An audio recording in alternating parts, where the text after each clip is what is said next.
Assalamualaikum warahmatullahi wabarakatuh. Alhamdulillah wassalatu wassalam ala rasulillah wa ala alihi wa sahbihi wa man walah wa taba'a hudah wa ba'd. Yang saya hormati Pak Yusuf Arbi sebagai Direktur Khaira Publishing,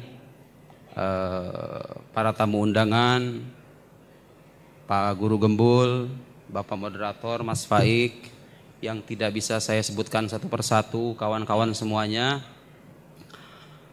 Terima kasih atas kesempatan yang sudah diberikan. Hari ini kita akan berdiskusi secara ilmiah menyangkut tema yang saya kira sangat penting ya.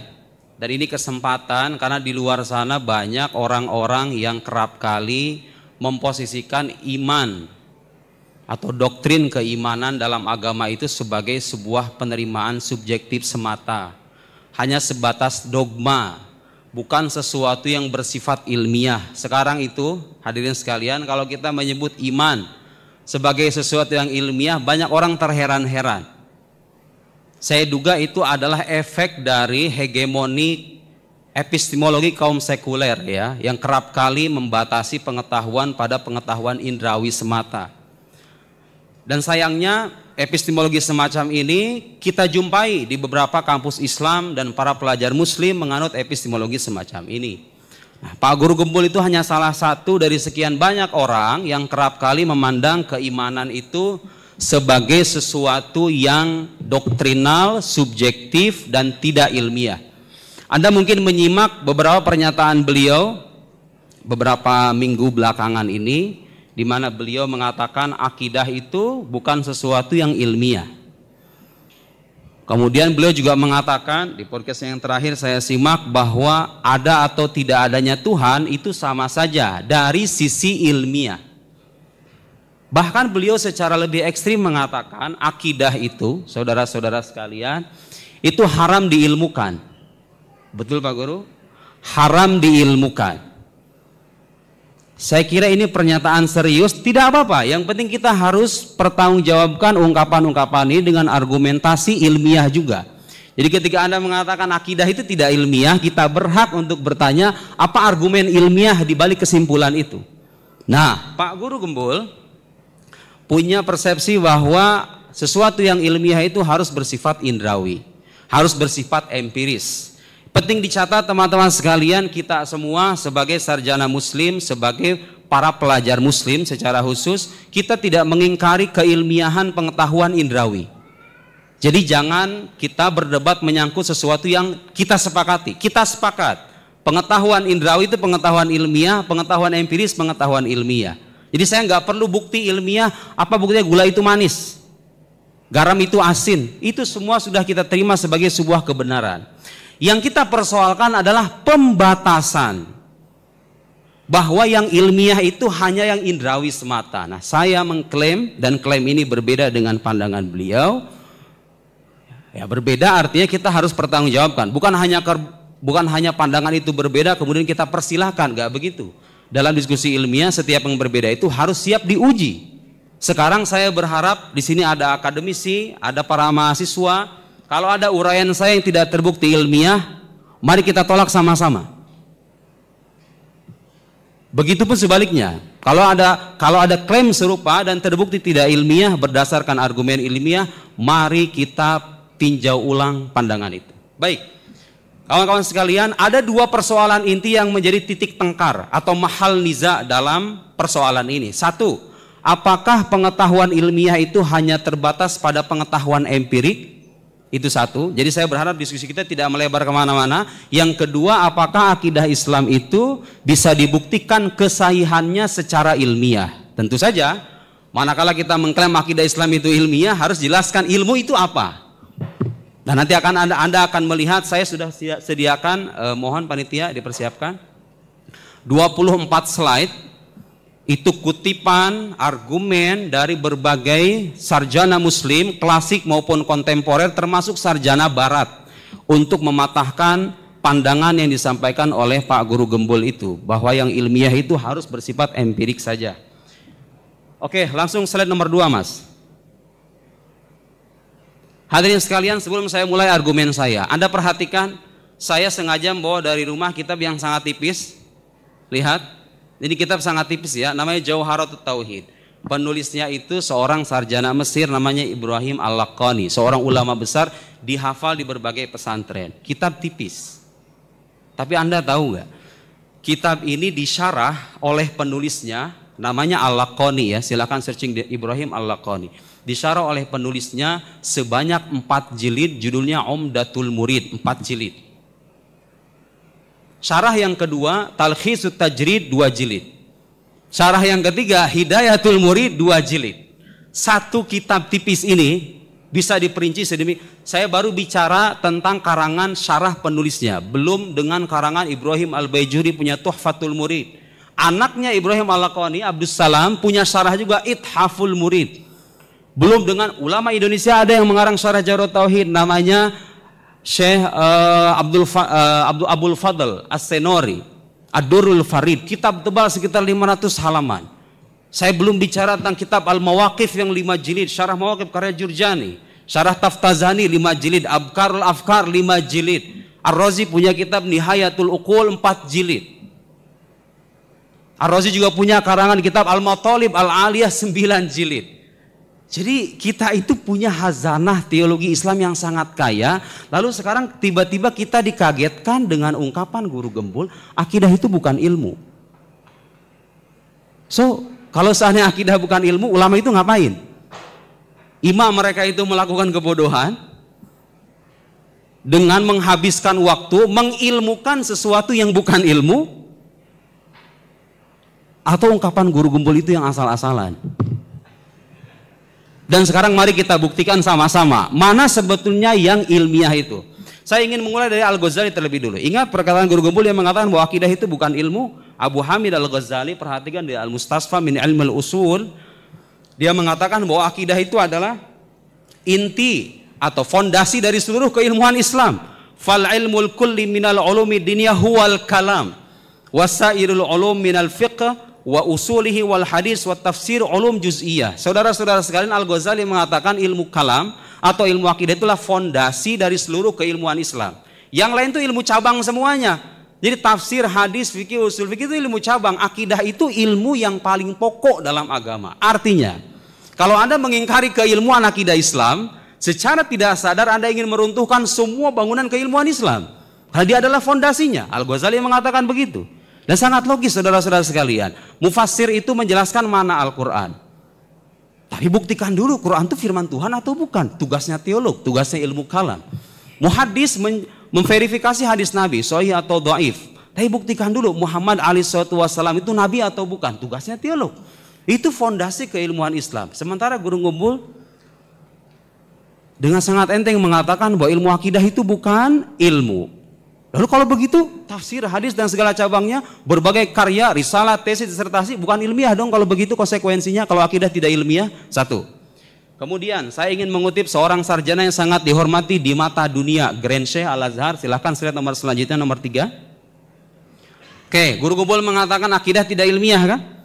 Dan banyak orang di luar sana mengatakan keimanan itu bukan sesuatu yang ilmiah. Grand Sheikh Al-Azhar, perhatikan saudara-saudara sekalian, ini seorang ahli filsafat, ahli akidah, pernah belajar di barat. Grand Sheikh Al-Azhar ini sekolah di Al-Azhar, Al-Azhar Tulen, Azhari Tulen. Beliau imam pimpinan tertinggi di Al-Azhar. Lihat, saya bacakan ungkapan yang penting, yang relevan dengan tema kita. Wa yufham min qawlihi ta'ala fa'alam annahu la ilaha illallah annal aqidah hiyal ilm.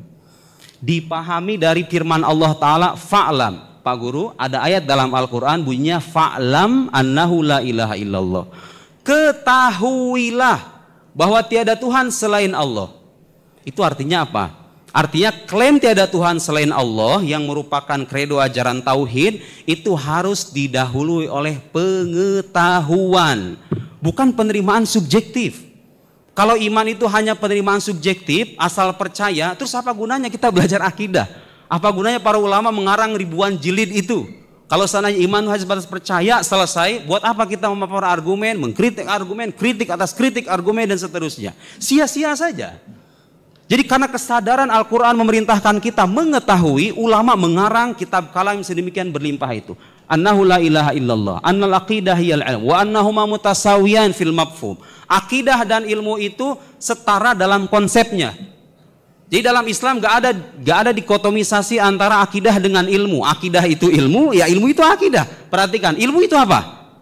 Ini kalau Anda baca kitab-kitab kalam, Anda akan temukan definisi yang disebutkan oleh Gereja Al-Azhar ini. Perhatikan saudara-saudara sekalian, apa itu ilmu? Wa yu'arrifuna al-ilma bi annahu al-i'tiqad al-jazim, al-mutabiq lil waqi' an-nashi' an dalil. Kita bicara akidah itu ilmiah atau tidak? Ilmu itu apa? Itu jawabannya. Keyakinan yang bersifat pasti, yang sesuai dengan fakta, sesuai dengan realita, yang terlahir dari adanya bukti, dalil. Jadi Islam, mohon maaf dengan seluruh penghormatan kita kepada umat agama lain, tidak mengenal namanya dogma asal percaya aja. Semuanya harus ada dalilnya. Dan harus diuji dalil itu secara ilmiah. Kalau tidak ilmiah namanya bukan akidah. Siapa yang mengatakan begini? Gereja Al-Azhar. Dan Anda perhatikan kalau di Al-Quran itu, tadi ini bahasan ilahiyat ya. Jadi akidah itu kalau kita belajar akidah ada 3 pembahasan utama. Sebuah kitab-kitab akidah itu intinya ada 3 pembahasan utama. 1 ilahiyat seputar ketuhanan, 2 nubuat, 3 sam'iyat. Perhatikan. Menyangkut ilahiyat, Quran mengharuskan kita mengetahui, mendasarkan akidah ketuhanan pada ilmu. Itu ayat Al-Qurannya. Bagaimana dengan akidah kenabian? Sama. Al-Quran mengatakan, wa in kuntum fi raibin mimma nazzalna ala abdina fa'tu bi suratin mim mithlih. Kalian tuh kalau ragu dengan kenabian Nabi Muhammad, ragu dengan apa yang diturunkan kepada Nabi Muhammad, coba Quran mengatakan apa? Ya sudah, terserah kamu, itu masalah iman. Apa Quran mengatakan begitu? Enggak. Quran minta bukti, ayo buktiin. Kasih 1 surat saja. Surat paling pendek itu kan surat Al-Kautsar yang 3 ayat itu. Coba itu manusia sepanjang zaman ditantang, datangin 1 surat yang semisal kefasihannya, kedalamannya, keindahannya seperti Al-Quran. Bisa enggak? Al-Quran minta bukti. Anda kalau ragu dengan Nabi Muhammad, menganggap kenabian itu hanya sebatas keimanan dan dogma saja, ayo. Quran mengatakan begitu. Itu menyangkut kenabian, harus ada buktinya. Menyangkut sam'iyat, hal-hal gaib, perhatikan. Di Quran dikatakan, wa qalu la yadkhulal jannata illa man kana hudan aw nasara. Orang-orang Yahudi dan Nasrani di zaman Nabi mengatakan, enggak akan masuk surga kecuali Yahudi dan Nasrani. Surga itu hal gaib kan? Masuk surga itu hal gaib. Kalau iman itu bersifat subjektif, dalam arti penerimaan doang, seperti yang dikatakan Pak Guru Gumbul, ya sudah dong. Terserah kamu ngimani begitu. Saya mengatakan orang muslim masuk surga, kamu mengimani orang Kristen Yahudi masuk surga, selesai dong. Enggak begitu. Tahu nggak Quran mengajarkan apa? Tilka amaniyuhum. Itu angan-angan mereka. Lanjutannya apa? Qul hatu burhanakum in kuntum shadiqin. Kalian kalau benar kasih buktinya. Jadi logis nggak, saudara-saudara sekalian, saya mau nanya dengan akal sehat semuanya. Logis nggak kitab suci yang minta bukti sama umat agama lain, mendasarkan akidahnya harus pada pengetahuan, tiba-tiba dikatakan bahwa akidah itu nggak harus berdasarkan ilmu? Sangat tidak logis. Dan Quran itu mengkritik orang yang bertaklid. Sampai sekarang itu terdapat perbedaan pendapat ulama bagaimana seorang iman yang muqallid, iman orang yang bertaklid, sah atau enggak? Sebagian ulama mengatakan tidak sah. Jadi kalau Anda beriman ikut-ikutan saja, iman Anda itu nggak sah. Dipertanyakan sama ulama. Kalau iman itu hanya bersifat subjektif semata, nggak usah ada perdebatan itu. Betul. Di Quran mengkritik orang-orang kafir itu yang bertaklid itu dikritik dalam Al-Quran. Wa idza qila muttabi'u ma anzalallahu qalu bal nattabi'u ma alfaina alaihi aba'ana. Jika dikatakan kepada mereka ikuti apa yang diturunkan oleh Allah, mereka mengatakan apa? Lihat dikatakan nanti ini. Wa idza qila muttabi'u ma anzalallahu qalu bal nattabi'u ma alfaina. Kami mengikuti apa yang diajarkan oleh bapak-bapak kami saja. Hanya mengikuti saja. Tahu nggak baca jawaban Al-Quran apa? Awalau kana abahum la yaqiluna syai'a wa la yahtadun. Bapak mereka nggak mikir apa? Al-Quran mengajak kita untuk mempertanggungjawabkan semua klaim keimanan itu dengan dalil dan bukti. Lalu saya pengen tahu ayat apa yang dijadikan oleh Pak Guru Gembul itu mengatakan iman itu hanya sebatas klaim subjektif saja. Tidak usah ada dalil, tidak usah ada bukti ilmiah. Baik. Beliau mengatakan akidah tidak ilmiah itu saudara-saudara sekalian karena sejak awal sudah terjebak pada persepsi kaum empiris bahwa yang ilmiah itu harus bersifat indrawi saja. Padahal kalau Anda mengkaji filsafat ilmu, Pengetahuan indrawi itu tidak akan pernah bisa dibuktikan kesahihannya tanpa pengetahuan rasional. Jadi di balik pengetahuan empiris itu ada pengetahuan yang bersifat aksiomatik, doruri dalam bahasa Arab, yang dia melandasi keabsahan segala pengetahuan kita. Saya akan paparkan itu nanti. Dari mana landasannya? Lihat, seorang sarjana yang sangat dihormati di Syam, lanjut. Saya lanjut Grand Al-Azhar ya. Lihat, Pak Guru Gumpul mengatakan bahwa Tuhan itu ada atau tidak sama saja dari sudut ilmiah. Lihat, ini seorang ahli akidah yang sangat dihormati di dunia Islam, Profesor Dr. Muhammad Said Ramadan Al-Buti. Saya bacakan teksnya dalam bahasa Arab. Lihat, yang saya kasih garis bawah, wujudullahi azza wa jal da'wa ilmiyah. Keberadaan Allah Subhanahu wa taala itu adalah klaim ilmiah.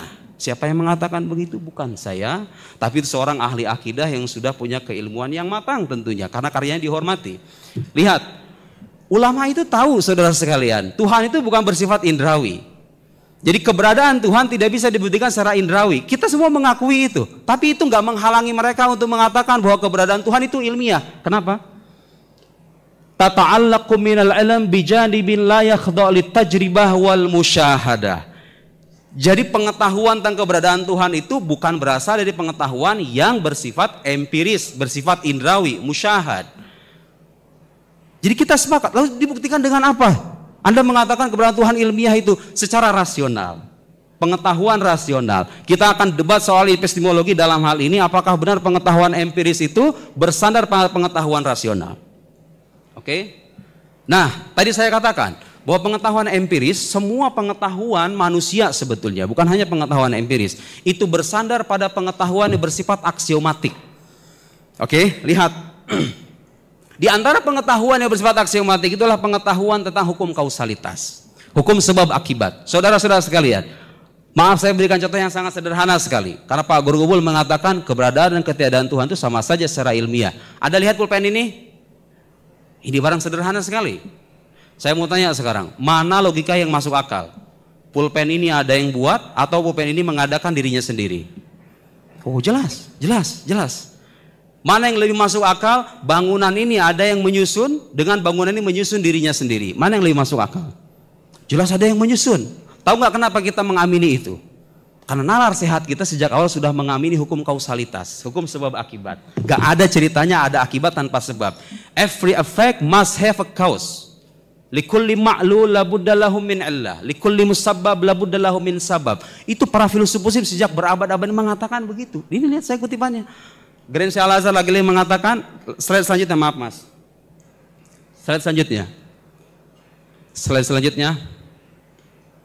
Lihat, al-haqiqatul lati la yatajahaluha ahadun wa in zama anna laysat kadzalik hiya anna mabda al-illiyah, hukum kausalitas, la yumkin ingkaruhu la ala mustawal ilmi wa ala mustawal fikri. Jadi hukum kausalitas nggak bisa diingkari. Itu hukum yang bersifat aksiomatik, di mana orang mengakui itu. Jadi kalau Anda mengatakan pulpen ada yang buat, ruangan ada yang menyusun, laptop ada yang buat, kok bisa-bisanya ketika bicara alam semesta Anda mengatakan oh Tuhan ada atau tidak sama saja. Justru lebih logik ketika kita mengatakan alam itu ada sebabnya, dan yang menyebabkan alam itu bukan dirinya, tapi sesuatu yang berbeda dengan dirinya. Itulah yang dalam bahasa agama disebut sebagai Tuhan.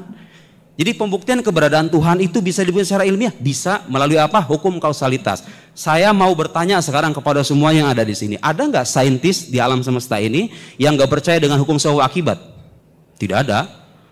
Dia kalau nggak percaya hukum sebab akibat, nggak bakal bisa neliti. Dokter itu nggak mungkin bisa menghasilkan dia menganalisis penyakit, menghasilkan obat, nggak mungkin. Farmasi itu nggak bakal ada. Mereka bikin obat karena tahu penyakit itu ada sebabnya, gitu loh.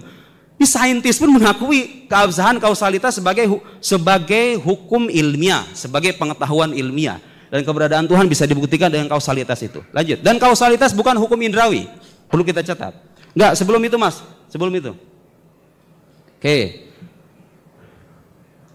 Nah ini perkataan Syekh Ramadan Al-Buti. Kullu haqiqah ilmiyah mahma daqqat labudda an ta'tamir fi nihayatil amar ala haqiqah daruriyah.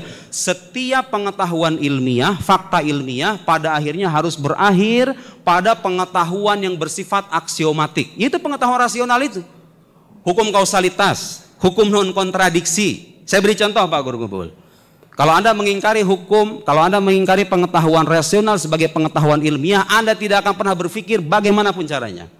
Saintis tidak akan pernah bisa menelurkan penelitian sama sekali. Lihat, kalau dokter mengatakan kepada Anda, Bapak, Anda didiagnosa punya penyakit diabetes.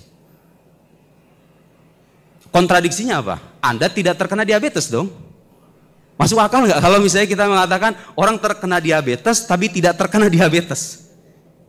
Ya nggak logik dong. Masa dikatakan orang terkena diabetes tapi tidak terkena penyakit diabetes? Masuk akal nggak kita mengatakan bahwa Pak Guru Gembul itu manusia tapi juga bukan manusia? Itu mustahil. Dan pengetahuan empirik nggak akan bisa membuktikan kemustahilan itu. Karena konsep kemustahilan sendiri bukan konsep indrawi. Nanti akan kita bahas ya secara lebih terperinci kritik atas mazhab empirisme. Itu sebagai bukti-bukti tekstual bahwa apa yang saya katakan itu apa yang dikatakan oleh para sarjana muslim lintas mazhab. Sekarang ada tokoh Syiah, lihat. Tokoh Syiah Baqir Sadr, tokoh Syiah.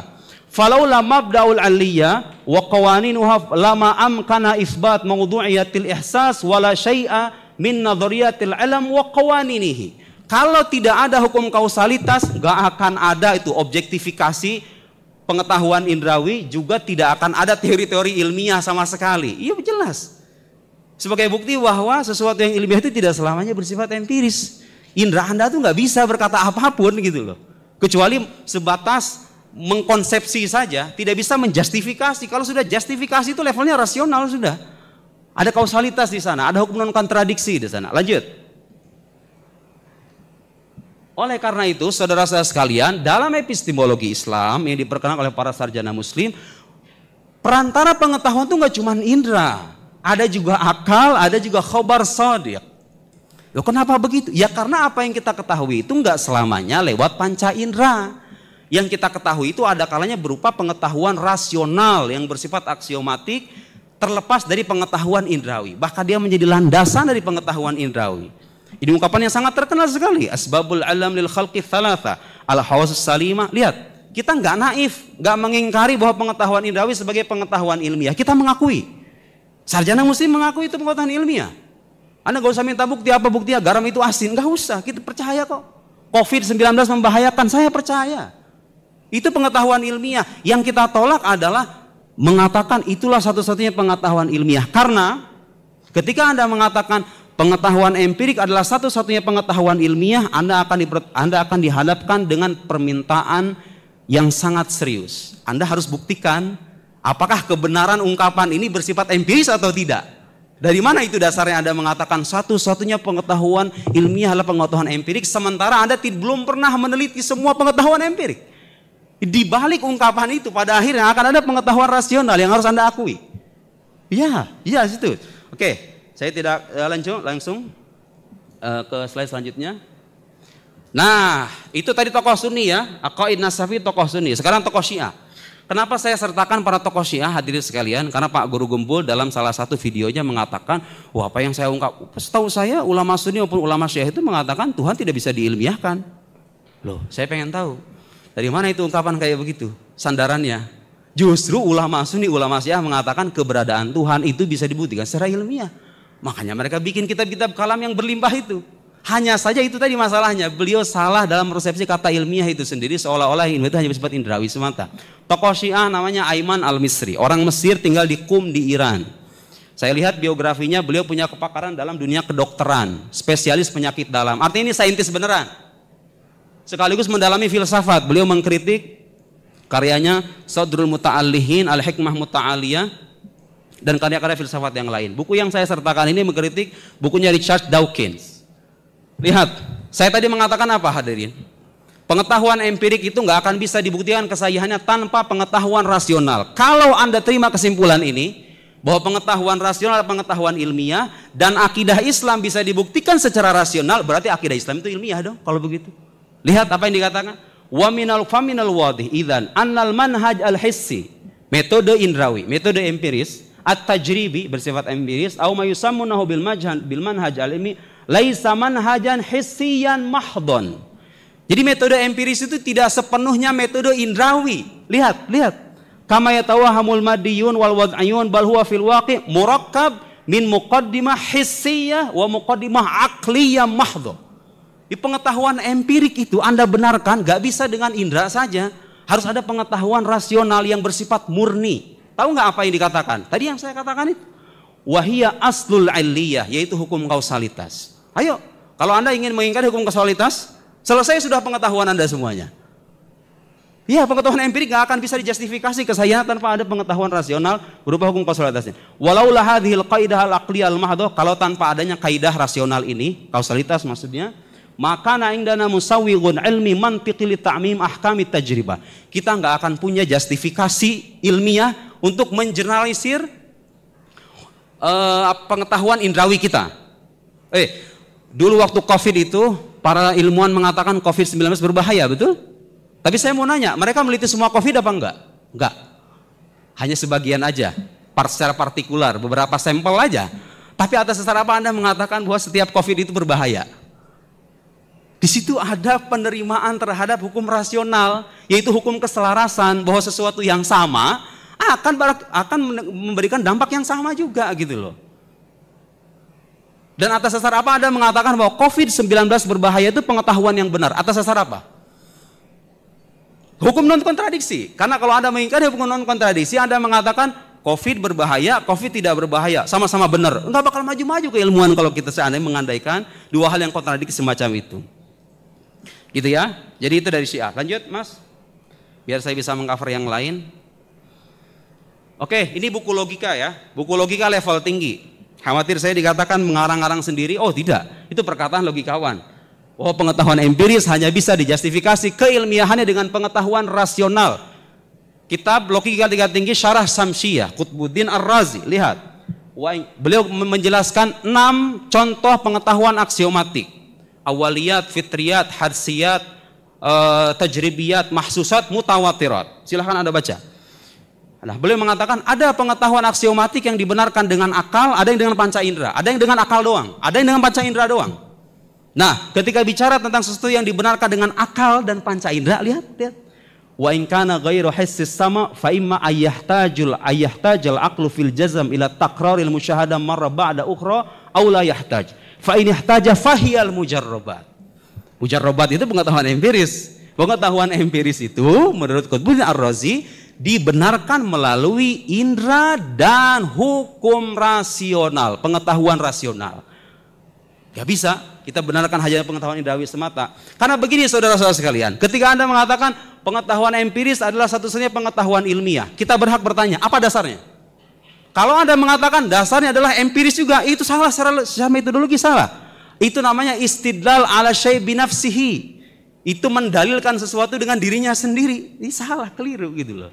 Makanya mau tidak mau kita akan dipaksa mengakui hukum rasional itu. Oke, sekarang kita bicara tentang ketuhanan ya. Karena saya ditantang oleh beliau, bagaimana ayo Baraya, saya tantang semuanya yang bisa membuktikan mengilmiahkan Tuhan, kira-kira begitu ya. Saya terima tantangannya Pak Gembul. Dan saya ingin menantang balik beliau, bagaimana caranya beliau membuktikan secara ilmiah bahwa akidah ketuhanan itu tidak ilmiah. Tadi saya katakan saudara sekalian, salah satu argumen yang paling banyak digunakan para teolog itu adalah argumen kebaruan alam, temporalitas alam. Alam itu ada dari ketiadaan. Sekarang kita nggak usah capek-capek tuh untuk membenarkan premis ini, karena ilmu modern sudah sampai pada kesimpulan alam itu ada permulaannya. Oke? Pulpen ini ada permulaannya loh. Logis ya? Ada sesuatu yang memiliki permulaan, tapi dia mengadakan dirinya sendiri. Anda harus cari sebabnya. Berdasarkan hukum kausalitas itu tidak mungkin. Alam itu kalau terbukti ada dari ketiadaan, pasti ada yang mengadakan. Tuh, lihat. Reasoning yang saya lakukan. Alam kalau ada dari ketiadaan, pasti ada yang mengadakan. Oke, yang mengadakan siapa? Gak mungkin alam dong. Masa pulpen mengadakan dirinya sendiri? Kok Anda menyamakan pulpen dengan alam? Loh, sama-sama ada dari ketiadaan. Pulpen ada dari ketiadaan, ini ada dari ketiadaan, saya pun ada dari ketiadaan. Sesuatu yang ada dari ketiadaan pasti ada yang mengadakan dong secara logis. Hukum kausalitas mengatakan begitu. Kalau dikatakan yang mengadakan itu alam, itu namanya daur. Masa sesuatu dikatakan A bergantung kepada A, bergantung kepada B bergantung kepada A, itu nggak logis. Gitu. Harus sesuatu yang berbeda dengan alam. Ya itulah yang kita sebut sebagai Tuhan. Kalau Anda kurang puas dengan penjelasan ini, karena waktunya terbatas, silakan baca buku saya. 6 argumen sudah saya paparkan di buku seputar ketuhanan. Kurang puas juga, lihat. Ada argumen kedua. Itu namanya argumen kosmologis ya. Karena mendasarkan pada mendasarkan kesimpulan keberadaan Tuhan pada kebaruan alam, kosmos. Oke. Kemudian ada namanya Al-Burhanul Imkan. Ini menurut saya ini salah satu argumen terkuat. Yang saya yakin orang ateis manapun nggak akan bisa membantah argumen ini. Saya hakul yakin. Anda jangan keluar dari ruangan ini sebelum saya pastikan bahwa argumen tidak akan terbantah. Ya mohon maaf, saya harus mengatakan begini karena beliau itu datang dengan sebuah klaim yang sangat serius sekali. Akidah itu bukan ilmu. Klaim keberadaan Tuhan itu sama saja yang ketiadaannya. Oh itu klaim serius sekali. Anda ingin meruntuhkan kerja-kerja intelektual para sarjana muslim berabad-abad itu. Nah kita ingin tahu sejauh mana argumen Pak Gembul meruntuhkan argumen itu. Burhanul Imkan, lihat saudara sekalian, mengatakan alam itu mungkin. Artinya itu bisa ada, bisa tiada. Lihat. Sekarang kalau Anda pergi ke pasar, lihat ada dua sudut timbangan yang sama. Kalau tiba-tiba terberatkan, masuk akal nggak kalau dia terberatkan dengan dirinya sendiri? Oh tidak. Dia pasti ada sebabnya dong. Ada sesuatu di balik itu, gitu loh. Nah, alam itu tadinya bisa jadi ada, bisa jadi tidak ada. Sekarang dia ada. Berarti keberadaannya harus ada sebabnya. Lagi-lagi kausalitas bermain di sini. Ya. Ketika dia katakan ada sebabnya, tanya lagi sebabnya ini bersifat niscaya atau tidak. Kalau dikatakan niscaya, ya sudah itulah Tuhan. Kalau dikatakan oh dia bersifat mungkin, dia bersifat kontingen, maksudnya itu bisa jadi ada, bisa jadi tiada. Ya tanya lagi sebabnya. Tanya lagi sebabnya. Ini bagaimana yang mengadakan sebab ini? Ada sebabnya enggak? Oh ada terus. Mustahil ada regresi yang tidak terbatas itu. Tasalsul. Oke, Anda pasti nanya sama saya, apa buktinya kalau regresi itu mustahil? Para sarjana muslim ada salah satu buku menulis 52 bukti rasional tentang kemustahilan tasalsul. Judulnya Al-Kalamul Matin fi Tahriril Barahin. Saya sudah paparkan sebagian argumen kemustahilan tasalsul itu dalam buku terbaru saya, silahkan dibaca. Sederhananya begini, Pak, mungkin nggak ada orang saya katakan, Bapak baru bisa masuk sini setelah ini. Ini baru bisa masuk ke sini setelah ini. Ini baru bisa masuk ke setelah ini. Sampai tidak ada ujungnya. Mungkin ada yang masuk ke ruang ini apa enggak? Enggak bakal ada. Karena itu ada kebergantungan yang tidak berakhir. Ini baru boleh masuk setelah ini. Ini baru boleh masuk setelah ini ya enggak bakal ada yang masuk dong. Alam ini enggak akan pernah ada kalau tidak berakhir pada satu wujud yang tidak disebabkan.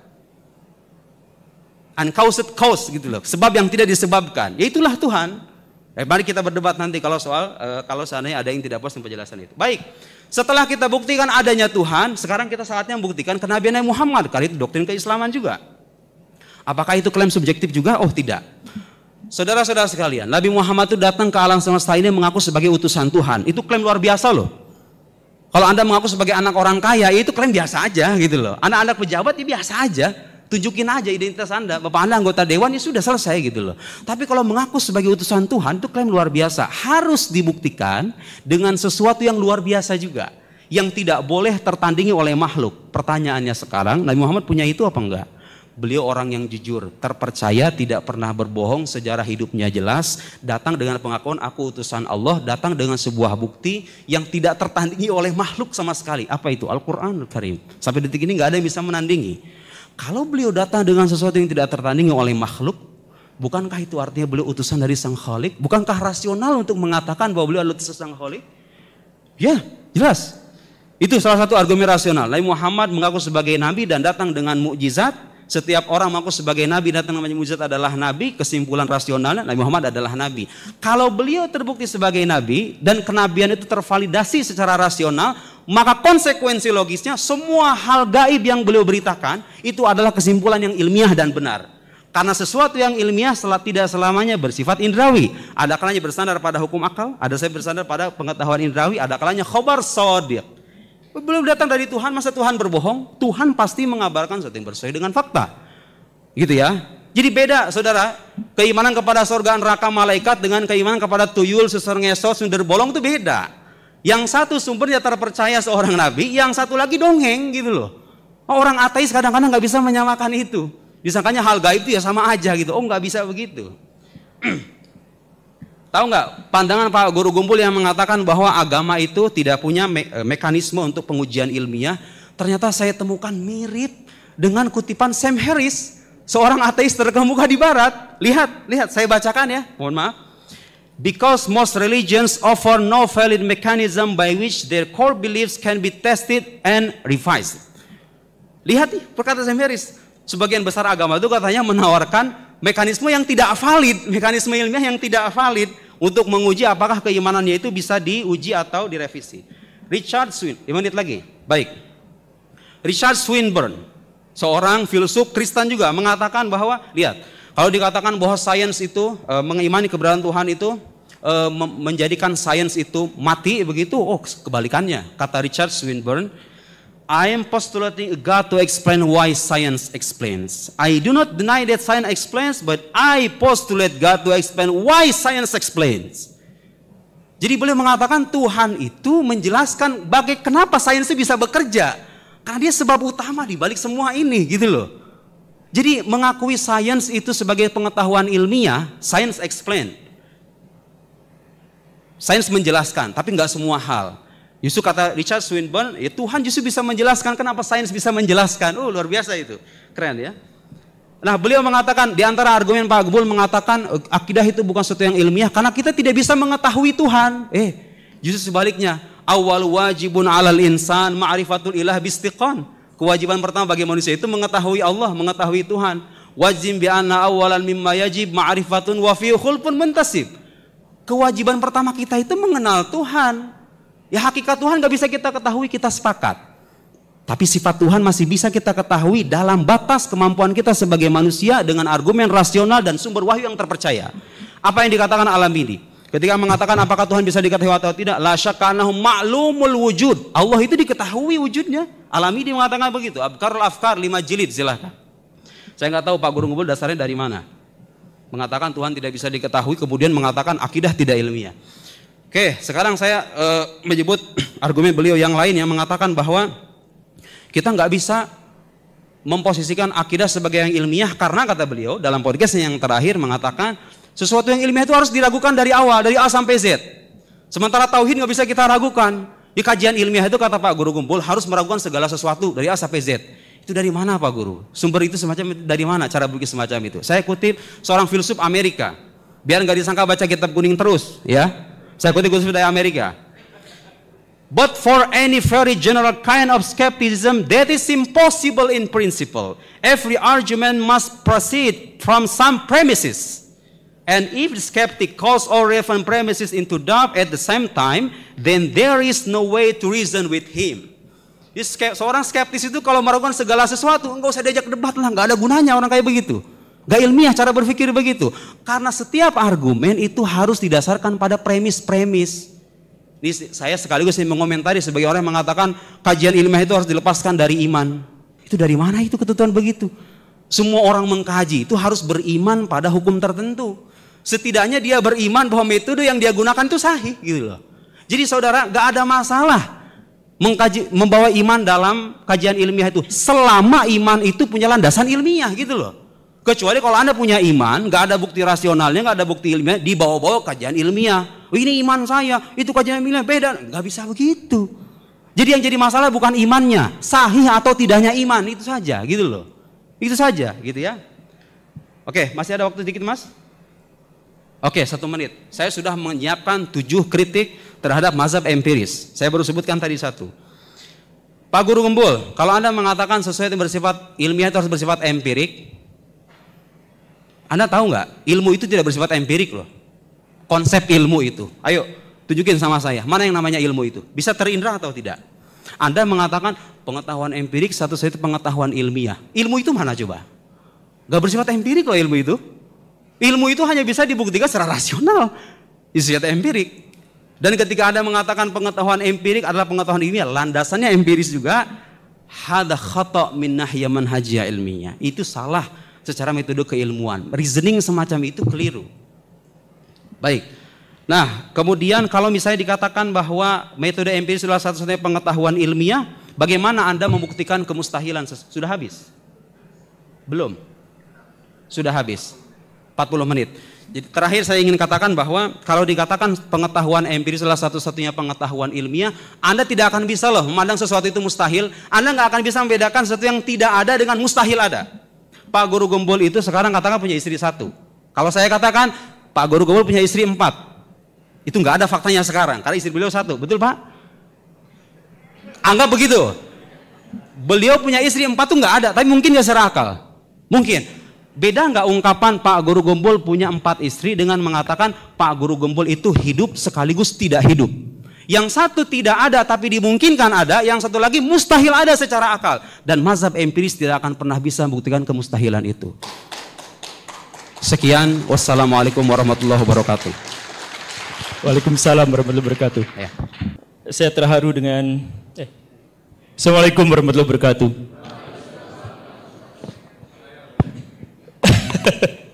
Saya terharu dengan Pak Nuruddin yang sampai membaca dan menonton banyak sekali podcast saya. Dalam keadaan saya belum pernah membaca satupun buku beliau. Tapi ya tidak apa-apa. Ya bahkan saya tidak bawa PowerPoint, tidak bawa apa-apa karena memang secara khusus saya meremehkan diskusi kali ini.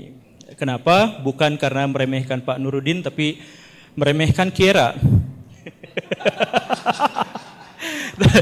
Tapi menarik perhatian buat saya adalah bahwa berkali-kali Pak Nuruddin mengatakan bahwa saya mengatakan bahwa yang dimaksud dengan ilmiah itu hanya empiris saja, hanya terindra saja. Saya tidak pernah, demi Allah saya tidak pernah mengatakan seperti itu. Saya hanya mengatakan bahwa studi ilmiah itu dimulai dari konfirmasi indrawi, dimulai dari, bukan secara keseluruhan. Jadi kalau misalkan sesuatu belum dikonfirmasi secara indrawi, maka pihak rasional menjadi sulit untuk bisa dicapai. Tapi dan sebenarnya banyak sekali yang ingin saya komentari di sini, tapi sedikit Pak Nuruddin, saya boleh bertanya sekali aja ya, sekali aja ini sebagai pembuka, nanti saya ngobrol karena debatnya belum selesai, belum dimulai, tapi saya mau nanya aja dulu sedikit. Tadi Pak Nuruddin itu mengatakan bahwa dalam untuk memahami Allah, maka kita tuh tidak bisa diuji secara indrawi, tetapi harus empiris dengan ada kausalitas dan sebagainya, harus rasional ya. Rasional secara jadi, dan rasional itu adalah salah satu metode ilmiah, dan bahwa apa tadi saya lupa, tapi intinya mah Allah itu digapai dengan rasionalisme diantaranya, begitu ya. Jadi rasio itu adalah pembuktian terhadap keberadaan ilahi, begitu ya? Salah satunya. Iya. Oke. Kalau gitu tolong Pak Nuruddin buktikan secara rasional bahwa saya ada di sini. Ya Anda ada. Ya, tahu dari mana ada? Rasional. Tahu dari mana ada? Ya ini indera saya melihat. Ya, itu indera rasional. Ya, salah satu pengetahuan rasional itu, maaf Pak, sesuatu yang bersifat indrawi ada secara faktual itu ya rasional gitu loh. Pak Arbi ada di sini, Pak ini ada di sini. Itu rasional. Bapak tadi mengatakan Allah tidak bisa diindra. Iya. Karena itu pembuktiannya hanya dengan menggunakan rasional. Itu kan hal gaib, Pak. Bapak kan hal yang tampak. Iya, betul. Maka sebentar saya mau nanya ini yang paling dasar aja dulu ya. Saya jawab. Saya nanya yang dasar saya jawab. Bapak tadi mengatakan bahwa Allah tidak bisa diindra. Iya. Karena itu untuk menguji keberadaan Allah adalah dengan rasional. Nah, kalau demikian berarti rasional itu bisa dijadikan alat bukti, begitu kan? Iya. Nah, buktikan saya ada di sini. Pak Guru Gembul, itu namanya qiyas ma'al fariq. Itu namanya qiyas ma'al fariq. Pak Guru Gembul, Tuhan itu bersifat non indrawi, Anda bersifat indrawi. Kita nggak berbicara soal Tuhan, kita berbicara pembuktian rasional dulu. Iya. Buktikan saya ada di sini secara rasional. Iya, satu, secara indrawi saya melihat Anda ada di sini. Rasio saya mengatakan bahwa Guru Gembul ada, konsep ada itu konsep rasional loh. Ya, gini, aduh. Iya, secara rasional dia ada, secara indrawi dia juga ada, gitu loh. Kan Allah nggak bisa diindra. Iya. Karena nggak bisa diindra, bagaimana cara kita merasionalisasikannya? Dengan sebab akibat yang tadi iya, itu. Betul. Benar kan? Iya. Berarti sebab akibat itu adalah bagian dari rasionalisme. Iya. Maka pertanyaan saya adalah kalau itu dianggap sebagai bukti untuk bisa membuktikan keberadaan Tuhan. Iya. Oke, ini jangan dulu ngomong Tuhan ya, jangan dulu ngomong soal Allah Subhanahu wa taala, jangan ngomong soal malaikat dan sebagainya. Ini soal pembuktian rasional. Iya. Coba buktikan secara rasional saya ada di sini. Ya ini semua saya menjawab, tolong jangan dipotong, Pak. Iya, buktikan, ya buktinya adalah. Ya sekarang saya jawab, tolong jangan dipotong ya. Oke. Saya jawab. Saya diizinkan jawab tidak? Tadi karena sudah ditawarkan untuk Oke. Iya. Mohon jangan dipotong ya. Mohon jangan dipotong. Moderator cukup jadi wasir. Sesuatu yang ada secara faktual keberadaan Pak Gembul akan dikatakan rasional. Itu namanya mungkin, sesuatu yang mungkin gitu loh. Secara rasional saya nggak menolak keberadaan Anda. Ketika mengatakan, lihat, guru gembul ada, di sini ada subjek, ada predikat, ada namanya konsep ada. Loh, indrawi Anda tuh nggak bisa loh mandang konsep ada. Mana coba ada itu, di mana adanya? Guru gembul ada itu, justifikasi guru gembul ada. Ya, indra saya melihat keberadaan beliau. Tapi konsep ada itu konsep filosofis loh. Iya. Harus melibatkan rasio. Indra saya hanya melihat apa yang tampak dari beliau ini gitu loh. Mengatakan beliau ada, itu konsep rasional. Di keberadaan Pak Guru Gembul ketika indra saya mengafirmasi ada di alam luar, rasio saya mengatakan ya dia ada karena dia punya realitas yang nyata. Ini begini gitu loh. Nah, beliau mengatakan, ini kan Tuhan bisa dibuktikan secara rasional. Sekarang buktikan saya rasional. Pak, itu namanya qiyas ma'al fariq. Tuhan itu secara non-indra, Tuhan itu non-indrawi, beliau itu bersifat indrawi. Oke, terima kasih. Maksud saya adalah tadi ya. Jadi kan Tuhan itu goib, kita sepakati bersama, tidak terindra. Oke? Tidak terindra. Karena itu satu-satunya jalan untuk bisa mengindra atau mengetahui Tuhan adalah melalui bukti rasionalisme. Karena indra tidak bisa. Iya. Betul ya? Iya, betul. Nah, artinya apa? Rasionalisme tidak bisa membuktikan apapun tanpa indra. Gitu kan? Oh, kok begitu? Kok begitu, kok dibalik? Ya iyalah. Coba ulang premisnya. Coba ulang premisnya. Saya belum ngomong ke sana. Coba ulang premisnya. Oh, tenang, Oke? tenang. Coba ulang premisnya. Tenang penonton, silakan. Oke. Tuhan tidak bisa diindra. Sepakat ya? Sepakat. Karena itu jalan satu-satunya untuk membuktikan Tuhan adalah dengan rasio. Betul kan? Betul ya? Sepakat ya? Oke. Karena itu berarti rasio itu tergantung pada sesuatu yang diindra. Enggak, Karena apa? Enggak, Pak. Kebalik logikanya. Kebalik apanya? Loh. Ya udah. Oh, silakan. Jadi sebentar. Ya. Saya ulang lagi dari yang. Oke, saya ulang lagi ya. Ini saya bingung siapa sih yang jadi gini nih ya. Allah itu terindra atau tidak? Tidak. Hanya bisa dirasionalisasikan. Berarti Allah tidak terindra, tapi kita hanya bisa merasionalisasikannya saja. Berarti artinya kalau misalkan ada pertanyaan saya di sini, bisa nggak dirasionalisasikan? Bisa setelah diindra dulu. Betul ya? Saya bisa dirasionalisasikan setelah diindra dulu. Nah, karena kelihatan. Lalu bagaimana menyusun rumus-rumus rasionalisme tanpa mengindranya dulu? Oke? Bagaimana kalau misalkan saya ulang lagi ya. Allah tidak bisa diindra. Karena itu untuk membuktikan keberadaan Allah adalah dengan rasionalisme. Betul kan? Nah, sekarang berarti pembuktian rasionalisme. Sekarang saya ada di sini. Dari mana bukti saya ada di sini? Diindra dulu, baru dirasionalisasikan. Lalu bagaimana memahami Tuhan yang tidak diindra dulu tiba-tiba bisa dirasionalisasikan? Beda karena Allah itu gaib. Apa? Anda nggak punya Tuhan? Anda bukan Tuhan. Oh iya, karena saya bukan Tuhan. Oke, nggak seimbang. Bukan objek penelitiannya, tapi cara untuk mengetahui Tuhannya. Oke, caranya yang tadi saya ulang lagi, bukan saya dan bukan Tuhan. Tapi balik lagi, kenapa ya? Cara pembuktian, saya garis bawahi ya, cara pembuktian. Saya ada di sini, itu pakai indra dulu. Betul ya? Baru pakai rasio dulu. Baru rasio kemudian. Begitu kan? Nah, kalau tidak diindra dulu, cara merasiokannya gimana?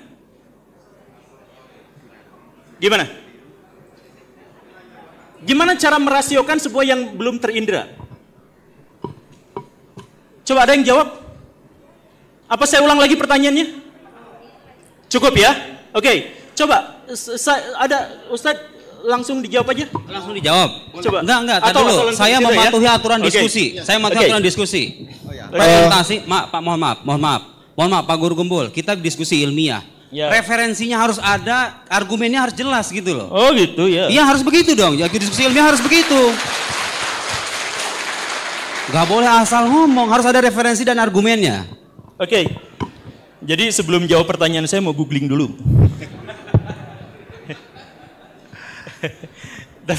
tapi nanti silakan PR bersama-sama ya. Cuman sebenarnya sejujurnya ya, saya mohon maaf sekali lagi saya meremehkan diskusi ini kali ini bukan ngeremehin orang-orang yang ada di sini, tetapi sejak awal saya mempertanyakan kenapa ada bahasan-bahasan yang terkait dengan ketuhanan tapi menggunakan sudut pandang filsafat gitu atau sudut pandang yang akademik dan sebagainya.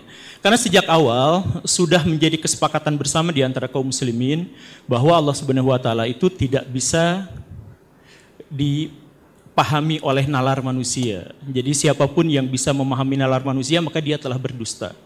Jangankan nalar, yang tahu keberadaan Allah, tahu tentang Allah saja baru dijanjikan nanti di akhirat, itu pun hanya untuk orang-orang tertentu. Jadi bagaimana ceritanya ketika ada orang-orang di dunia yang bisa menjelaskan tentang Allah, menjelaskan dengan kajian empiris dan rasional dan seterusnya, dengan kajian ilmiah, saya benar-benar heran. Jadi misalkan ada sebuah pernyataan bahwa Allah tidak ada bandingannya, tidak bisa dibandingkan, tidak ada yang setara dengannya, dan seterusnya. Betul ya? Nah, kalau tidak ada yang setara dengannya, secara definitif berarti dia tidak mungkin bisa dijelaskan dan tidak mungkin bisa dipahami. Jadi Allah secara hakikat adalah tidak mungkin bisa dipahami, sehingga setiap bahasa-bahasa yang berhubungan dengan Allah Subhanahu wa taala itu akan sulit sekali untuk bisa ditelaah oleh manusia, bahkan bisa dikatakan tidak bisa ditelaah oleh manusia. Sehingga Imam Malik dalam sebuah pernyataan yang sangat terkenal itu mengatakan bahwa kalau dengar dalil tentang Allah, dengerin saja, tapi jangan sampai bertanya kenapa, jangan bertanya bagaimana. Misalkan kalau ada istilah Allah istiwa, istiwa tuh jangan ditanyain bagaimana. Karena apa? Karena nalar kita itu tidak mungkin bisa menjangkaunya, tidak mungkin bisa mengetahuinya. Dan karena itu maka ada sebuah hadis yang sebenarnya tidak sahih, tapi ini banyak digunakan sebagai sandaran bahwa Allah itu didekati zatnya saja. Bicarakan tentang ciptaan-ciptaan Allah, tentang tanda-tanda Allah, tapi jangan membicarakan tentang zatnya. Jadi kalau misalkan masalah akidah, ya kita nggak mungkin bisa menjangkaunya, dan menjangkaunya itu bukan hanya dalam konteks ilmiah, tetapi secara akademik kita juga tidak mungkin bisa untuk menjangkau itu. Kenapa? Ya saya pikir sekali lagi kita sudah sepakati itu, bahwa Allah tidak mungkin bisa dinalar, tidak mungkin bisa dipahami, dan tidak mungkin bisa dibayangkan. Semua gambaran dan bayangan kita tentang Allah Subhanahu wa taala itu pasti adalah hayalan dan angan-angan belaka saja. Begitu kan ya? Nah, makanya ketika ada debat ilmiah apakah akidah itu bisa diilmiahkan dan lain sebagainya, ya saya bertanya-tanya, karena justru yang menjadi masalah utama di antara kaum muslimin itu adalah soal kenapa kaum muslimin tidak mengikuti perintah Allah terkait dengan yang dipelajari itu adalah ciptaan-ciptaannya saja, bukan yang dipelajarinya itu adalah zat Allahnya saja. Zat Allahnya saja itu tidak mungkin bisa kita gapai. Jadi kalau misalkan tadi ada pernyataan Allah itu bisa dirasionalisasikan, rasio itu apa sih? Metode rasional itu apa? Saya bertanya-tanya sebenarnya dari tadi itu yang dimaksud dengan metode rasional itu apa? Coba di sini ada nggak yang bisa mengajukan jawaban yang dimaksud dengan rasional itu apa? Apa yang dimaksud dengan rasional? Ya, Kang? Bukan, itu indrawi kan. Apa yang dimaksud dengan rasional? Apa? Iya, kalau izin masuk ke Guru Gembel, kalau mendasar kepada KBBI, bukan istilah ya. Kalau rasional kan tiga, pertama menurut pikiran dan pertimbangan yang logis. Kedua, logis. Menurut pikiran yang sehat. Ketiga, cocok dengan akal. Mungkin ada yang lain? Ya udah, biar cepet ya. Karena saya ini sekarang mau ketemu sama Pak Mardigu, mohon maaf. Tapi ceritanya begini.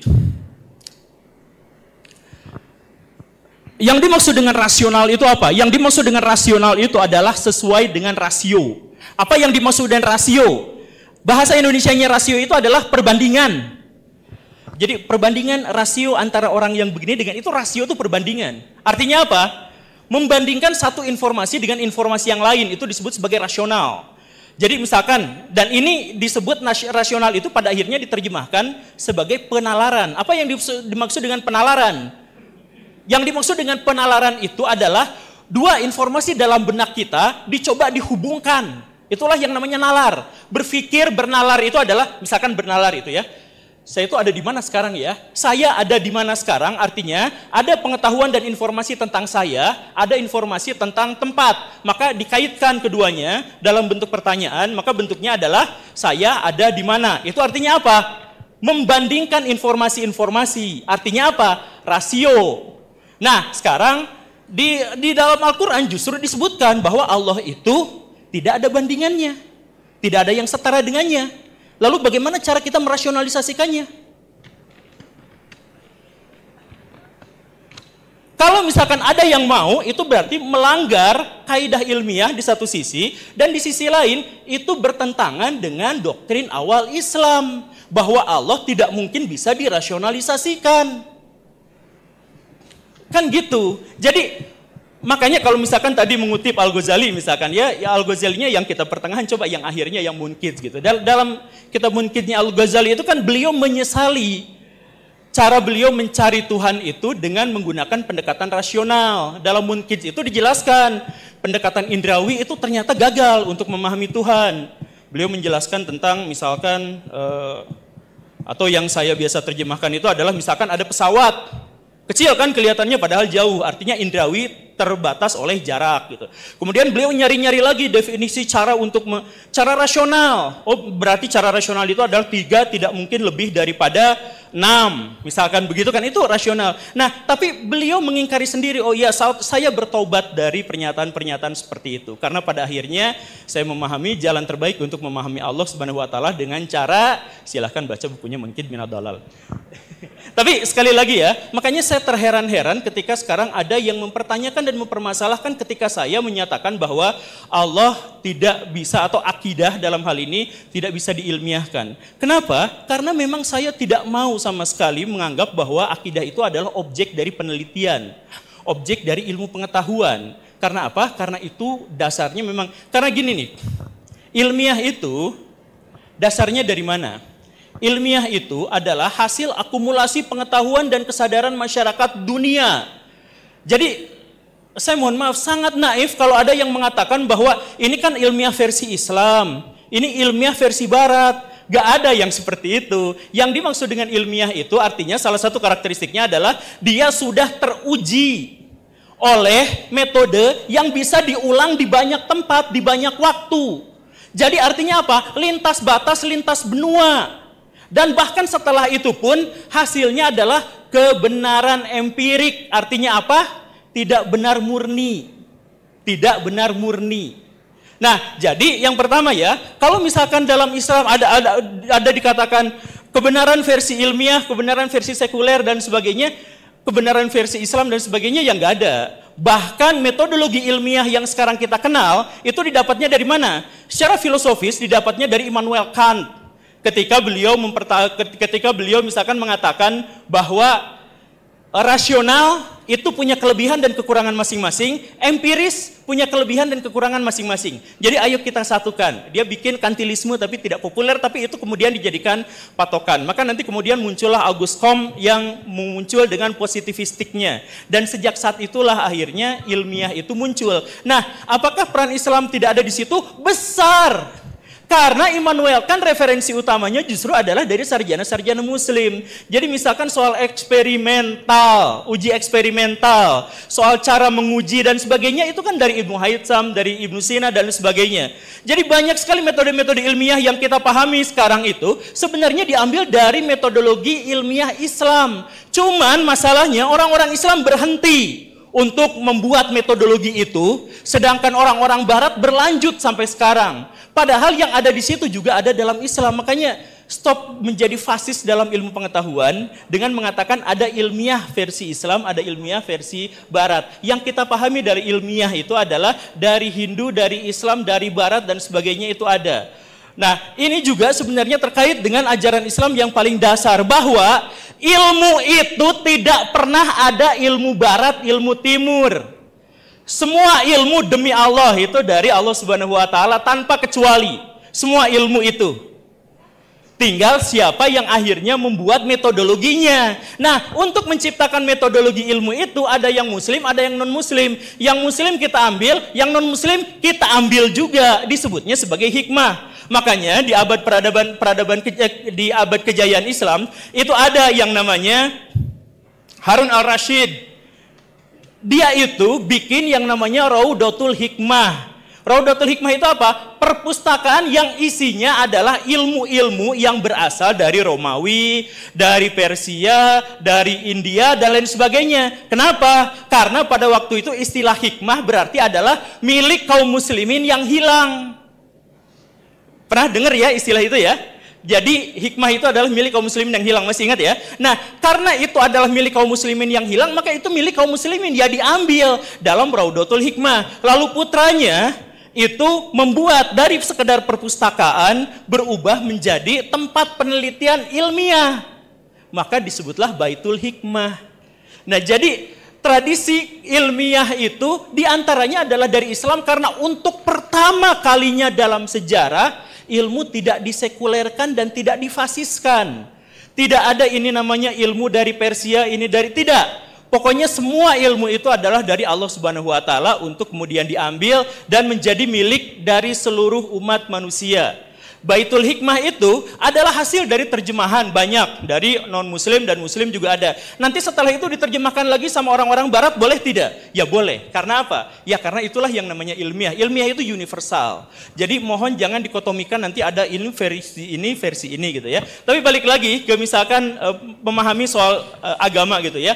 Nah, dalam Islam itu Allah tidak mungkin bisa dan tidak boleh, dan kita tidak boleh mendekati Allah Subhanahu wa taala dengan jalur rasional, atau maksudnya dengan jalur kausalitas gitu, dengan hal yang semacam itu. Tadi ada dikatakan misalkan Pak Guru Gembul di sini satu dan Pak Guru Gembul di satu sisi ada satu istri dan Pak Guru Gembul di sisi lain ada 4 orang istri. Mungkinkah seperti itu dalam realitas? Ya, dalam fisika modern itu realitas. Jadi kalau misalkan baca mekanika kuantum yang Niels Bohr itu, nah itu sebenarnya di situ ada kemungkinan. Jadi bukan kepastian, makanya nanti muncul teori tentang multiverse dan sebagainya. Ya walaupun sampai sejauh ini masih hipotesis gitu ya, tapi itu sekarang sudah dinyatakan sebagai sesuatu yang mungkin. Makanya dalam konferensi Solvay, perdebatan antara Einstein dengan Bohr itu adalah terkait dengan kemungkinan-kemungkinan bisakah sesuatu ada di 2 tempat yang bersamaan. Nah, itu nanti Bohr kemudian menjelaskan bahwa itu bisa saja, walaupun itu benar-benar sangat-sangat membingungkan. Tapi kesimpulan dari situ artinya apa? Puncak dari ilmu pengetahuan itu adalah subjektivitas. Silahkan cek ya, puncak dari ilmu pengetahuan itu adalah subjektivitas. Jadi kalau misalkan tadi ilmu pengetahuan, jadi kita itu gara-gara ada perang pemikiran Ghazul Fikri dari orang-orang barat gitu. Jadi ketika orang barat menyebut bahwa ilmiah gitu, maka kita berlomba-lomba untuk ikut-ikutan ilmiah. Padahal ilmiah itu tidak keren, ilmiah itu biasa aja, dan ilmiah itu terbatas. Ilmiah terbatas pada sesuatu yang bisa dibuktikan.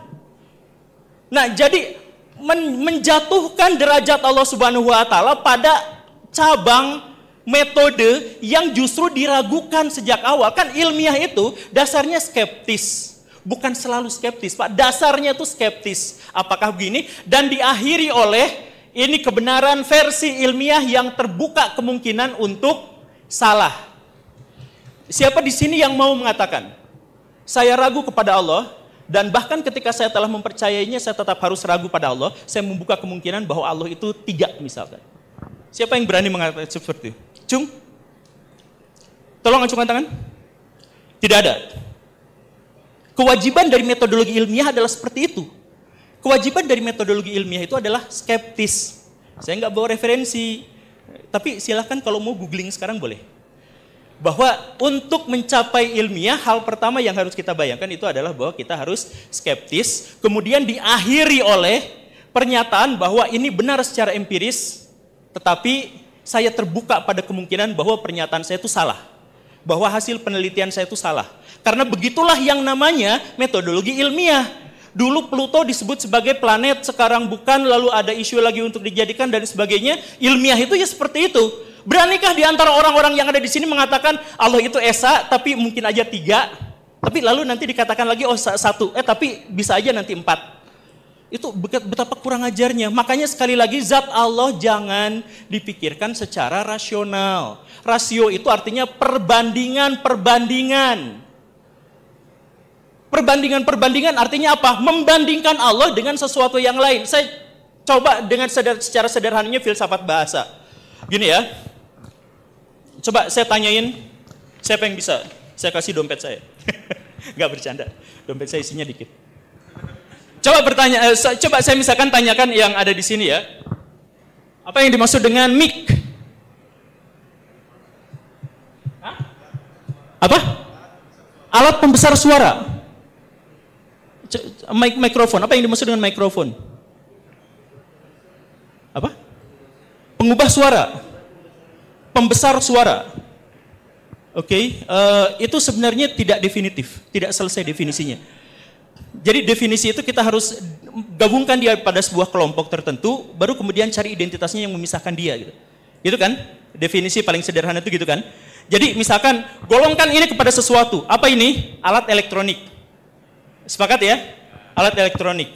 Lalu bagaimana cara memisahkan dia dengan alat elektronik yang lain, dengan kamera, misalkan dengan handphone, yaitu bahwa alat elektronik yang berfungsi untuk membesarkan suara. Nah itu definitif.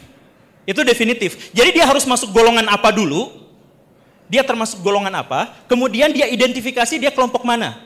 Itu baru bisa didefinisikan. Setelah bisa didefinisikan, masuk ke dalam konsep. Setelah bisa dikonsepkan, maka dia bisa dikaji secara ilmiah. Setelah dikaji secara ilmiah, setelah tahu, maka kita cari hipotesisnya. Setelah kita cari hipotesisnya, maka kita bikin susun metodologi penelitian ilmiah. Bagaimana cara membuktikannya, bagaimana cara menguji pembuktian itu, dan sebagainya. Oke, akhirnya kemudian kita diuji. Oke, dari mulai definisi ini, 1, kita cari kelompoknya apa. 2, kita masukkan ke dalam identitasnya apa. Sekarang pertanyaan saya, Allah golongan apa? Siapa yang bisa acungkan tangan saya? Siapa yang berani mengatakan Allah termasuk golongan apa gitu? Saya guru gembul. Yang dimaksud dengan guru gembul apa? Golongannya apa? Konten kreator. Setuju ya? Konten kreator berkacamata, pakai peci yang sok-sokan keren dan sok-sokan ilmiah misalkan gitu ya, itu definisinya. Boleh? Boleh. Karena apa? Karena sudah ada golongannya. Saya golongannya adalah konten kreator. Gitu kan? Untuk mendefinisikan itu begitu. Sekarang Allah golongannya apa? Musyrik ada orang yang bilang menggolongkan Allah itu. Jadi sebenarnya kalau misalkan kita dekati dengan pendekatan-pendekatan yang seperti itu, bukan hanya rusak ilmiahnya, tapi rusak apanya? Akidahnya. Allah, ya saya selesaikan saja, demi Allah saya beriman pada Allah Subhanahu wa taala, demi Allah. Tetapi apakah saya bisa membuktikannya secara ilmiah? Saya bisa membuktikannya, tapi tidak secara ilmiah. Karena apa? Ilmiah itu terbatas. Kita tuh FOMO. Barat nyebut ilmiah, kita nganggap. Bahkan itu ada kelompok di Indonesia yang dituding radikal. Yaitu kelompok salafi atau sunnah atau apa. Setiap bikin kajian judulnya adalah kajian ilmiah, kajian ilmiah. Itu bukan ilmiah. Bisa nggak kita meningkatkan level yang lebih tinggi lagi? Ilmiah itu ada derajat pertengahan gitu. Makanya kalau misalkan tadi Al-Ghazali yang tidak dikutip itu sebenarnya orang-orang kalam itu pertengahan, mediocre. Karena apa? Level paling bawah itu kalangan awam gitu, yang kemudian itu ilmu ahli-ahli kalam gitu, yang atasnya itu apa? Nah itu yang cari aja di Munkid Minad Dolal. Berusaha untuk mendapatkan keyakinan, hakul yakin kepada Allah Subhanahu wa taala dengan metode-metode begini dan begitu, tetapi metode ilmiah, metode rasional dan metode empiris indrawi itu oleh Al-Ghazali sendiri dianggap sebagai sesuatu yang keliru. Sekali lagi, saya ingin mensucikan Allah sesuci-sucinya, mentransendensikan Allah setransenden-transendennya, sehingga kita hanya bisa menikmati ciptaan-ciptaan Allah, tanda-tanda Allah, dan saya tidak akan mempertanyakan Allah, apakah Allah duduk di atas aras dengan bersila, apakah tangan Allah segede neraka. Saya gak akan bahas yang seperti itu. Saya akan mengabaikan itu semua. Kalau misalkan nanti kan bisa diuji secara rasional, bahkan saya juga tidak mau merasionalisasikannya. Kalau misalkan ya tadi itu, kalau rasional itu tadi kan dikatakan, guru gembul 1 istri dan 3 dan 4 istri dalam waktu yang bersamaan, mustahil kan? Mustahil. Kata siapa? Cek lagi. Coba Neil Bohr dalam konferensi Solvay. Dia dapat Nobel dari mana? Dia dapat Nobel dari pembuktian bahwa elektron bisa ada di dua tempat sekaligus tergantung pada siapa yang mengamatinya. Mengamatinya artinya apa? Puncak dari ilmu pengetahuan adalah subjektivitas, tergantung pada subjek. Dan ini juga sesuai dengan pernyataan Ibnu Sina. Ibnu Sina pernah mengeluarkan sebuah pernyataan yang kemudian dianggap kontroversial. Ibnu Sina mengatakan bahwa Allah tidak maha mengetahui. Sadis kan? Allah tidak maha mengetahui. Loh, kenapa Allah tidak maha mengetahui? Karena sebenarnya Ibnu Sina bukan mengatakan Allah tidak maha mengetahui. Ibnu Sina hanya mengatakan Allah maha mengetahui tetapi dengan pengetahuan yang berbeda dengan kita. Jadi ini sebenarnya adalah cara Ibnu Sina untuk ngerosting ilmu pengetahuan ilmiah kita. Maksudnya apa? Pengetahuan itu didasarkan pada objektivitas. Misalkan ya, ini warnanya apa? Putih. Siapa yang bilang ini hitam? Oke? Mau bersumpah mubahalah bahwa ini hitam? Mau bersumpah ini semuanya putih ya, disepakati ya. Kenapa kita menyebutnya secara keseluruhan kita menyebut ini putih? Kita menyebut semuanya ini putih karena apa? Karena kita didorong, dipaksa oleh objektivitas. Objektivitas artinya apa? Harus sesuai dengan objek. Jadi kalau saya sebut ini air, saya benar. Kalau saya sebut ini adalah kereta api, tidak benar. Karena objeknya dinamai secara sepakat bersama itu adalah ini air mineral. Begitu kan? Nah artinya apa? Pengetahuan mengikuti objek. Maka kata Ibnu Sina adalah mustahil Allah mengikuti apa yang diketahuinya. Ngerti kan? Mustahil Allah mengikuti apa yang diketahuinya. Karena yang sesungguhnya terjadi adalah Allah itu diikuti oleh apa yang diketahuinya. Jadi Allah mengetahui bahwa alam semesta ini ada, maka semesta ini ada. Makanya dalam Al-Farabi dengan teori emanasinya itu Allah berpikir tentang alam semesta, maka alam semesta ini ada. Jadi Allah sendiri yang munculkan pengetahuan itu. Jadi subjektivitas. Nah, inilah yang kemudian menjadi sangat buruk kalau misalkan diterapkan pada manusia. Manusia, pengetahuan tertingginya adalah ilmiah. Ilmiah itu artinya apa? Sesuai dengan objeknya. Sesuai dengan objeknya berarti harus sesuai dengan apa yang dilihat dan disadarinya. Padahal itu terbatas. Makanya cuman saya paham kalau misalkan Ustadz Nuruddin tadi berapi-api menyalahkan saya karena beliau mengambil definisi ilmiahnya itu adalah dari sumber-sumber teologis. Mungkin gitu ya. Hah? Filsafat. Oh iya, filsafat, baik. Oke, sudah googlingnya. Oke, jadi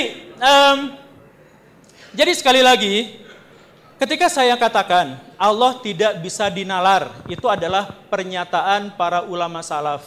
Saya pikir sudah disepakati. Ketika ada sebuah pertanyaan dari orang-orang Mu'tazilah, Al-Quran itu makhluk atau bukan? Maka Ahmad bin Hambal yang kemudian kita ikuti menjawab bahwa Al-Quran adalah kalam Allah. Lalu kalam Allah itu apa? Kata Mu'tazilah. Lalu Ahmad bin Hambal mengatakan apa?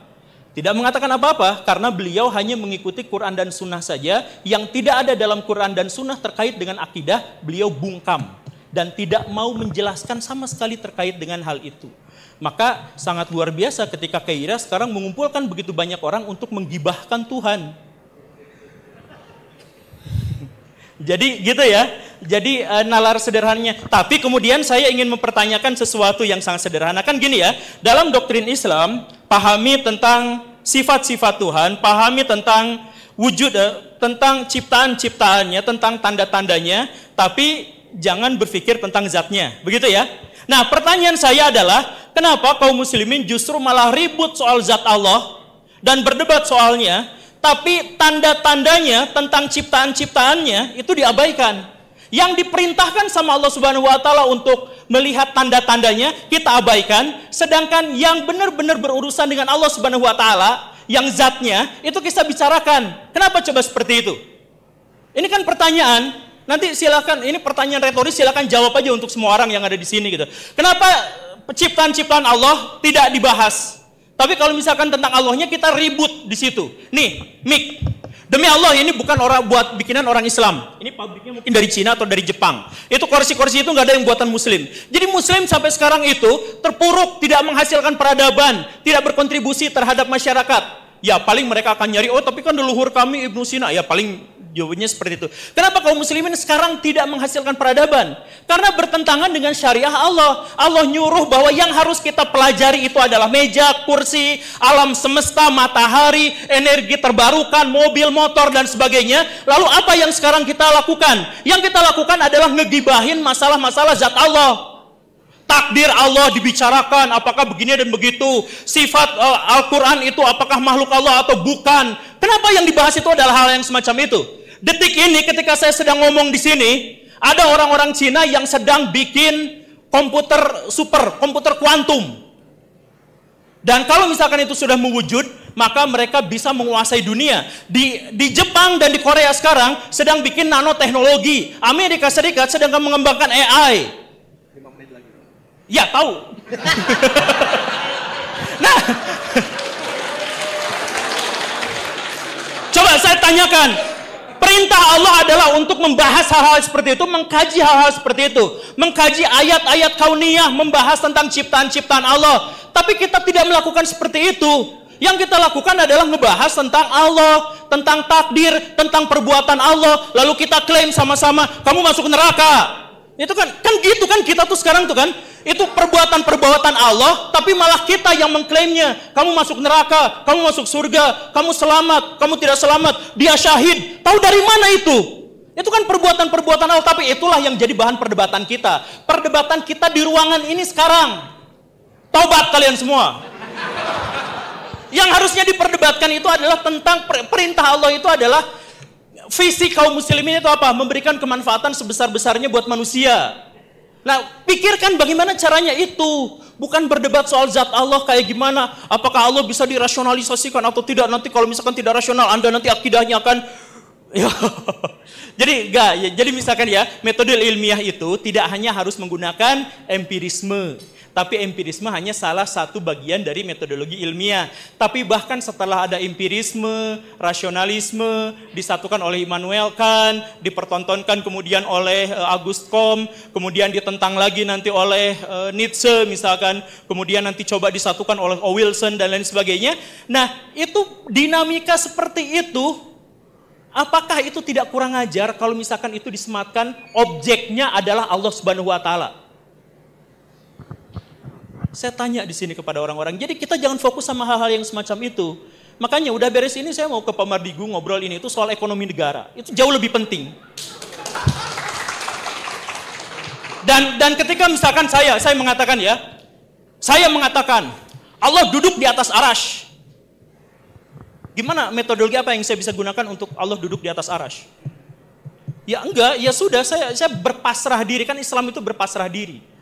Pasrah diri pada apa yang ditetapkan oleh Allah Subhanahu wa Ta'ala melalui Quran dan Sunnahnya. Kalau misalkan ada seperti itu, ya sudah. Sami'na wa ata'na. Saya dengar dan saya taat, udah selesai di situ aja. Tapi terkait masalah duniawi, terkait dengan masalah-masalah kehidupan dan sebagainya, maka sumpah saya akan berusaha sekuat tenaga untuk melakukan metodologi ilmiah untuk melakukan pembuktiannya. Saya menduga bahwa pikiran saya bahwa Allah tidak bisa diilmiahkan, bahwa akidah itu tidak bisa dirasionalisasikan, itu sebenarnya saya duga awalnya ya, itu adalah konsensus bersama yang semuanya sudah paham gitu. Cuman kok tiba-tiba ada diskusi. Cuman ya tadi itu kesalahpahamannya itu adalah beliau mengatakan bahwa akidah itu adalah kalam. Padahal kalam itu adalah teori tentang akidah gitu, bukan akidahnya. Tapi ya nantilah. Yang intinya adalah begini. Mungkin dunia ini sedang terbalik. Jadi akhir zaman itu kan muncul Dajjal, dan Dajjal itu membolak-balik, yang hak jadi batil, yang batil jadi hak gitu. Jadi ketika saya mengatakan Allah mustahil dijangkau oleh akal pikiran manusia, maka itu adalah kepercayaan kaum muslimin generasi awal. Tapi kemudian ketika itu digugat, saya nggak tahu kenapa bisa seperti itu. Apakah Islam seasing ini? Kita sepakati bahwa Allah Subhanahu wa Ta'ala dekati dengan sifat-sifatnya, dengan ciptaan-ciptaannya, dan kita taat kepada Allah Subhanahu wa Ta'ala, dan kita demi Allah tidak akan pernah meragukan tentang Allah Subhanahu wa Ta'ala. Tapi untuk menjadi tidak meragukan kepada Allah Subhanahu wa Ta'ala, tinggalkan metode ilmiah. Karena yang ilmiah itu gak benar. Terima kasih. Assalamualaikum warahmatullahi wabarakatuh. Terus saya sangat kecewa pada kesempatan kali ini.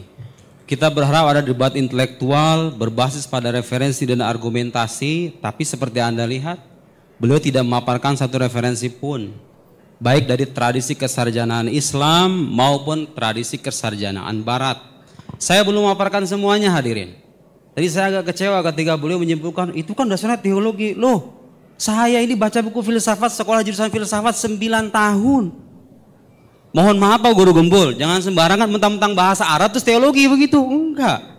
Kitab yang saya kutip itu judulnya saudara-saudara sekalian, Falsafatuna. Filsafat kami, itu buku filsafat. Beliau bicara panjang lebar tentang kita harus memperhatikan yang lebih penting, tentang bicara ekonomi, politik. Siapa yang mengingkari sih? Kalau pembicaraan kayak gitu penting, siapa yang mengingkari?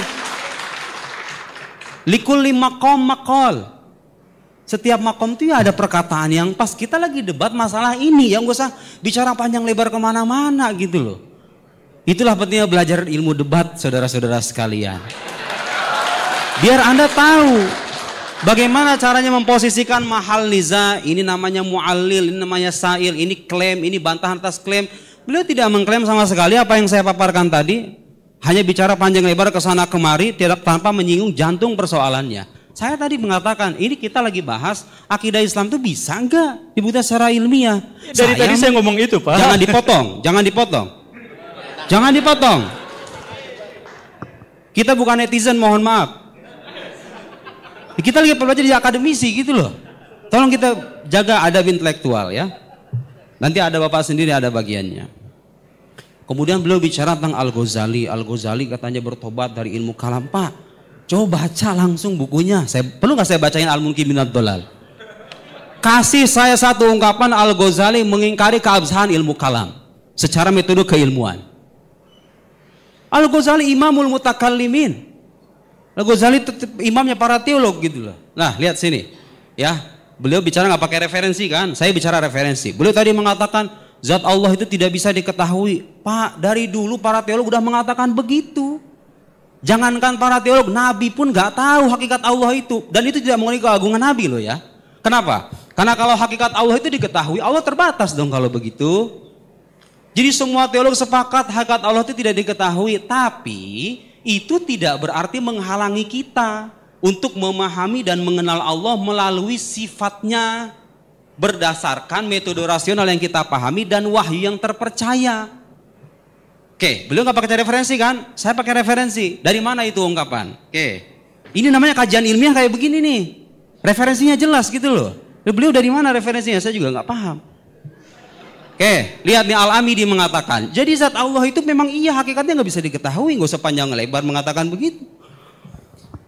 Tsumma tasawwur syai', penggambaran terhadap sesuatu, saudara-saudara sekalian, taratan yakunu bi tasawwur dzatiyatihi, terkadang digambarkan dengan esensinya, wa muqawimatihi, dan pembeda-pembeda diferensinya gitu kira-kira ya, esensinya ingkana murakkaban, kalau dia tersusun.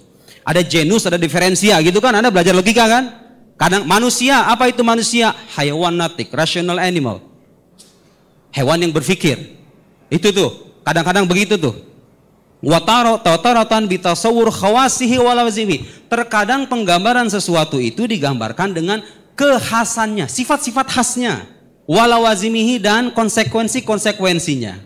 Wasawaun kana murakkaban aw basitan. Lakin dzat wajibul wujud, tetapi Allah Subhanahu wa taala wajibul wujud basito, dia tidak tersusun. Karena itu enggak ada genusnya, enggak ada diferensianya. Ghairu murakkabah kama yati fatasawwuruha la yakun bitariqil awal bal bitsani. Jadi mengetahui Allah itu tidak dengan esensinya, tapi dengan cara mengetahui kekhasan sifatnya, konsekuensinya. Coba. Kalau Allah itu menciptakan alam semesta ini, masa dia nggak berkuasa sih?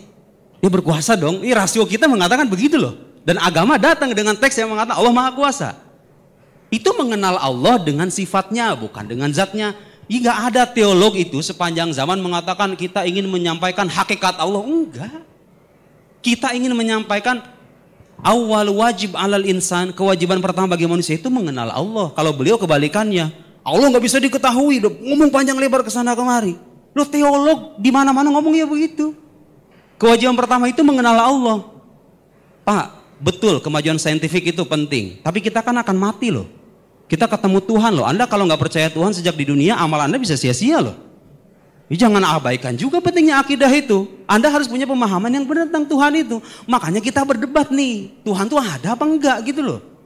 Kalau dia ada, bukti ilmiahnya apa? Itu pertanyaan rasional. Bagaimana Anda meyakinkan orang atas bahwa Tuhan ada kalau Anda tidak bisa membuktikan, tidak punya metode ilmiah yang bisa diuji bersama-sama. Bisa diuji loh bersama-sama. Metode rasional itu. Dan beliau tidak memaparkan kritik sama sekali, gitu ya. Nah, sekarang saya ingin mengatakan ungkapan Al-Ghazali yang beliau katakan, katanya bertobat dari ilmu kalam. Al-Ghazali itu bukan bertobat dari ilmu kalam, Pak. Beliau dalam pengalaman spiritualnya sampai pada kesimpulan bahwa keimanan para sufi itu level keimanan tertinggi gitu loh. Nggak menafikan bahwa para teolog itu punya manhaj yang sahih. Nanti saya bacakan mungkin minat kalau saya punya waktu. Dibaca referensi aslinya gitu loh, jangan buku terjemahan. Langsung Pak, saya bacakan referensi aslinya nih. Mungkin minat dolal ya. Summa ini ibtada'tu bi ilmil kalam fahassaltuhu wa aqaltuhu wa tala'tu kutubal mutahaqqiqina minhum wa sannaftu fihi. Dia mengarang Al-Ghazali. Ma aradtu an usannifa fa sadaqtuhu ilman wafiyan bi maqsudihi. Ayo artinya apa itu Bang Gumbul? Tidak hafal. Iya, makanya jangan bicara akidah kalau belum baca referensinya. Itu dong ilmiahnya begitu dong. Di mana-mana kajian ilmiah itu harus baca dulu baru menghukumi. Bukan ngomong dulu data belakangan, kebalik. Kita baca dulu referensinya gitu loh. Jadi beliau mengatakan ilmu kalam itu bisa memenuhi tujuannya, yaitu apa? Hifdz aqidati ahli sunnah, menjaga akidah ahli sunnah. Dan memang itu tujuan kita kok. Kita tidak sedang mengajak Anda untuk memahami hakikat Tuhan. Kita mengajak Anda untuk mengenal Tuhan berdasarkan ala hasab qadr taqwa basyari, ala hasab taqwa basyariah, berdasarkan kemampuan manusia dan referensi-referensi yang bertanggung jawab kesahihannya. Beliau tadi juga, saya menyayangkan ini, coba yang teliti gitu, ketika presentator menyampaikan contoh itu diteliti contohnya seperti apa. Saya itu memberikan contoh Pak Gumbul tadi punya istri 4 itu. Jadi gini loh, dalam akidah itu ada sesuatu yang tidak ada secara indrawi, ada sesuatu yang mustahil ada secara akal gitu loh. Saya mengatakan, andaikan nih Pak Guru Gumbul punya istri 1, sekarang andaikan. Terus saya mengatakan, Guru Gumbul memiliki istri 4. Kan sekarang istrinya 1. Itu nggak ada kan, fakta itu nggak ada kan di alam indrawi, tapi itu mungkin secara akal gitu loh. Itu beda tuh ungkapan itu dengan ungkapan Guru Gumbul hidup sekaligus tidak hidup. Yang satu saya katakan ini tidak ada secara indrawi tapi mungkin secara akli, secara akal. Yang satu lagi yang mengatakan Guru Gumbul hidup tidak hidup itu mustahil secara rasional. Gitu loh. Contoh saya itu boleh memsimplifikasi gitu kan. Nah maksud saya mencontohkan itu apa? Metode indrawi itu tidak akan bisa memastikan kemustahilan dua proposisi itu.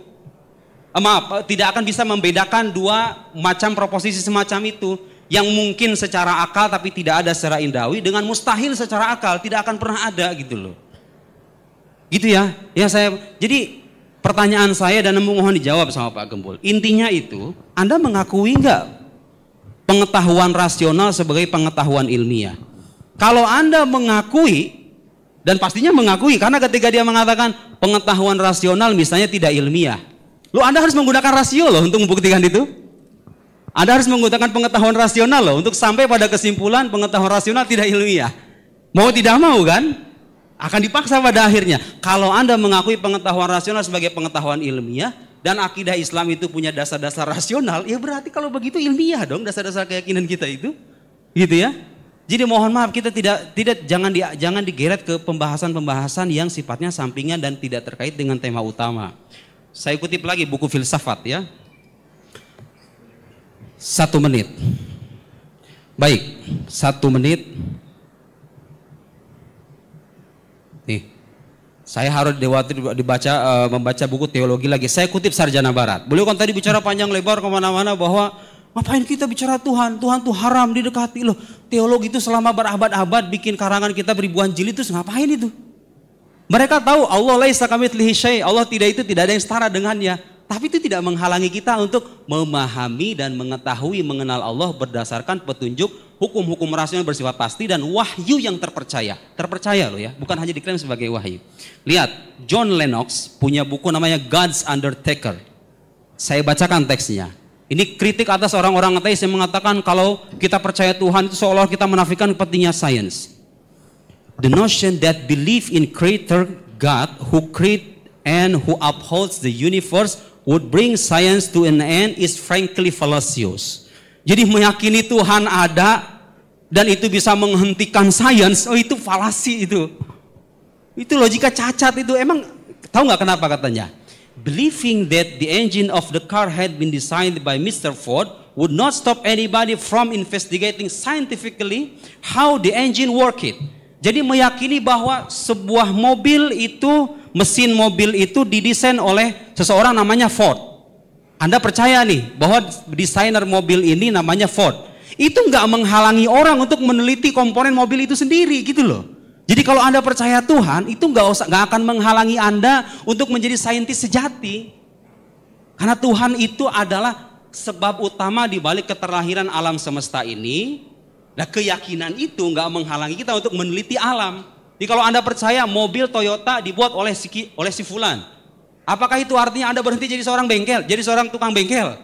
Ya nggak usah gitu loh. Jalan sains jalan, akidah jalan, tapi Anda harus buktikan. Karena di luar sana ada orang-orang yang menolak akidah semacam ini. Bagaimana cara membuktikannya kalau nggak punya sandaran rasional?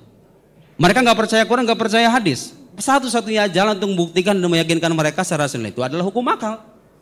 Nah, sayangnya beliau tadi bukti itu Anda mengatakan Tuhan itu nggak bisa diindrawi, hanya bisa dengan rasional. Buktikan sekarang keberadaan saya secara rasional. Yo, Anda gak usah dibuktikan secara rasional. Indra saya sudah memastikan keberadaan Anda. Itu namanya qiyas ma'al farik gitu loh. Allah mau wajibul wujud ghairu mahsus. Allah itu zat yang wajibul wujud yang tidak terindra. Beliau terindra.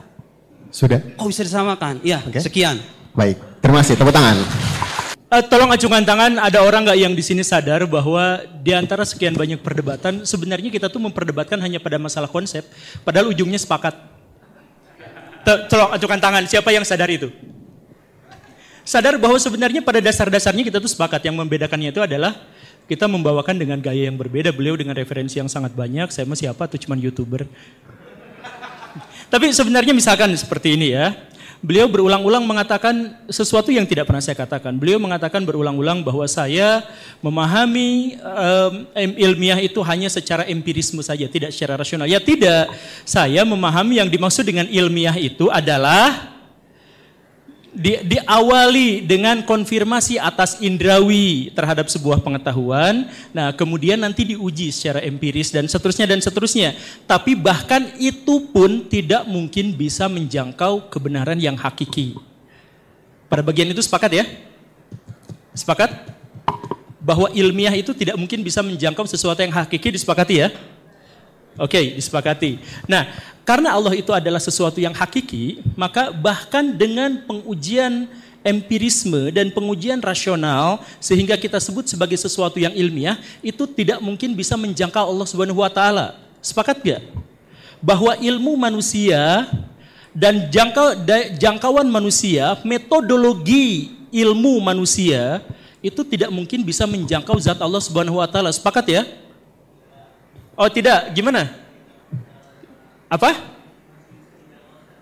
Zat Allah bisa dijangkau secara rasional. Iya sifatnya. Iya maksudnya saya tuh terbilang berkata-kata, mengatakan berulang-ulang. Saya tidak tahu kenapa ada polemik seperti ini. Karena saya bilang, saya bahkan memisahkan antara zat Allah dengan sifat Allah. Saya bilang gitu berulang-ulang kan.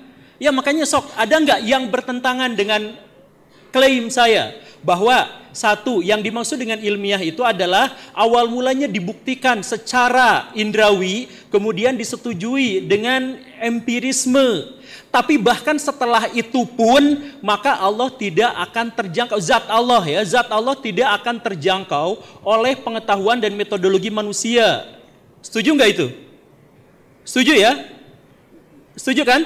Oke, 2 poin. Kemudian yang ketiganya itu adalah bahwa Allah itu menghendaki agar kita hanya fokus kajian-kajian itu pada sesuatu yang berhubungan dengan sifat-sifat Allah, ciptaan-ciptaan Allah, tanda-tanda Allah, tanpa mengusik zat Allah Subhanahu wa taala. Bahwa kita fokusnya pada ilmu pengetahuan yang harus dikembangkan. Tetapi tentang zat Allah Subhanahu wa taala, kita percaya apa adanya, sami'na wa ata'na.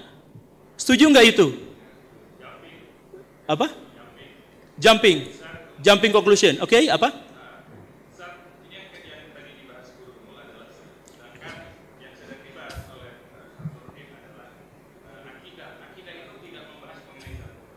Ya, oke. Terima kasih. Jadi gini, yang saya maksudkan tentang akidah itu adalah terkait dengan Allah Subhanahu wa taala dan perbuatan-perbuatannya. Jadi kita luruskan yang dimaksud dengan akidah versi saya. Itu adalah tentang Allah, tentang zat Allah dan tentang perbuatan-perbuatannya. Versi saya. Ya. Ya, makanya itu versi saya. Oke, tenang. Oh, tenang dulu, tenang. Oke, makanya saya silahkan, ada yang nggak setuju nggak? Kan tadi itu jumping, oke. Kemudian saya katakan, saya jelaskan, saya eksplanasikan bahwa yang saya pahami tentang akidah itu adalah tentang zat Allah dan perbuatan-perbuatannya. Sehingga apapun yang saya katakan tadi tentang akidah itu adalah menyangkut masalah-masalah seperti itu. Nah, versi saya, oke. Ada nggak yang tidak setuju dengan itu? Oke? Akang silahkan, Kang.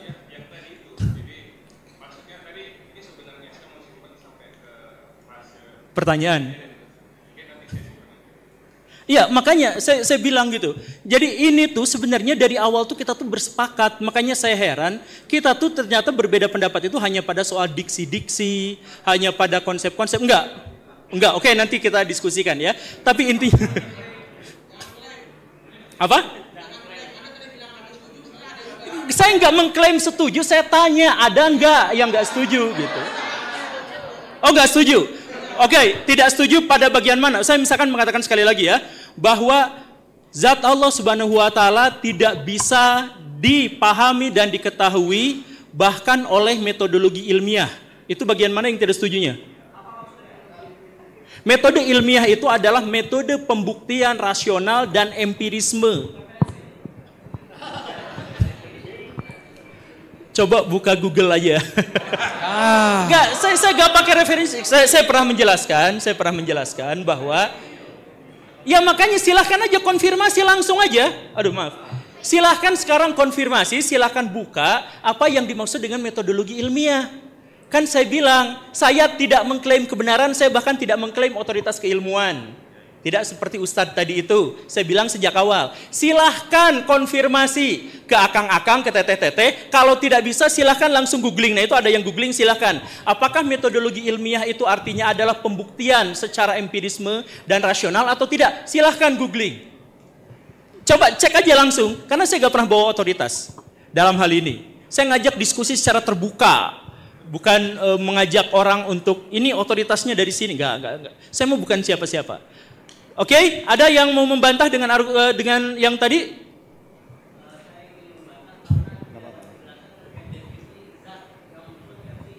Ya memang tidak terdefinisikan.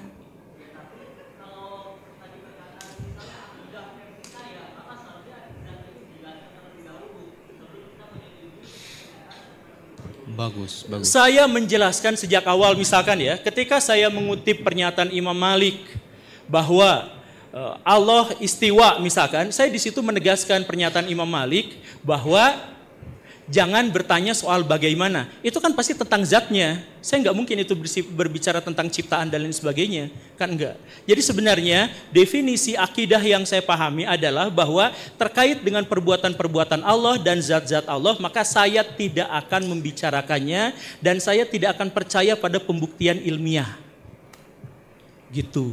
Kalau misalkan nanti ada definisi yang lain bahwa yang dimaksud dengan akidah itu adalah sampai rentetan-rentetan belakangnya misalkan tentang alam akhirat itu begini dan begitu dan sebagainya, ya silahkan saja. Tapi dalam diskusi ini saya menekankan tentang zat Allah yang saya sucikan sesuci-sucinya, setransenden-transendennya, sehingga saya mengatakan Allah Subhanahu wa taala tidak mungkin bisa dijangkau oleh akal pikiran manusia. Bismillahirrahmanirrahim. Bapak Ibu sekalian, dari awal saya presentasi sampai akhir, Bapak nggak dengar nggak saya ngomong zat Allah? Ada nggak kata zat yang saya ucapkan di sini? Tidak ada sama sekali. Saya juga heran kenapa digeret-geret kita ngebahas zat Allah gitu loh. Yang kita bahas itu the existence of God, wujudullah, bukan the essence of God, bukan esensi Tuhan. Esensi Tuhan nggak usah dibahas, kita nggak bakal tahu. Sekali lagi itu tidak menafikan kita untuk mendekati dan memahami Allah itu dalam kapasitas kita sebagai manusia berdasarkan hukum-hukum rasional yang bersifat pasti seperti kausalitas tadi. Yang kita bahas itu wujudnya ada apa enggak. Kalau dikatakan ada itu ilmiah apa enggak, itu loh pertanyaan dasarnya. Ilmiah itu artinya apa sih? Bersandar pada ilmu. Itu loh, belum mengatakan Tuhan itu saya bisa membuktikan Tuhan, tapi tidak dengan metode rasional, tidak dengan empiris. Terus dengan apa gitu loh?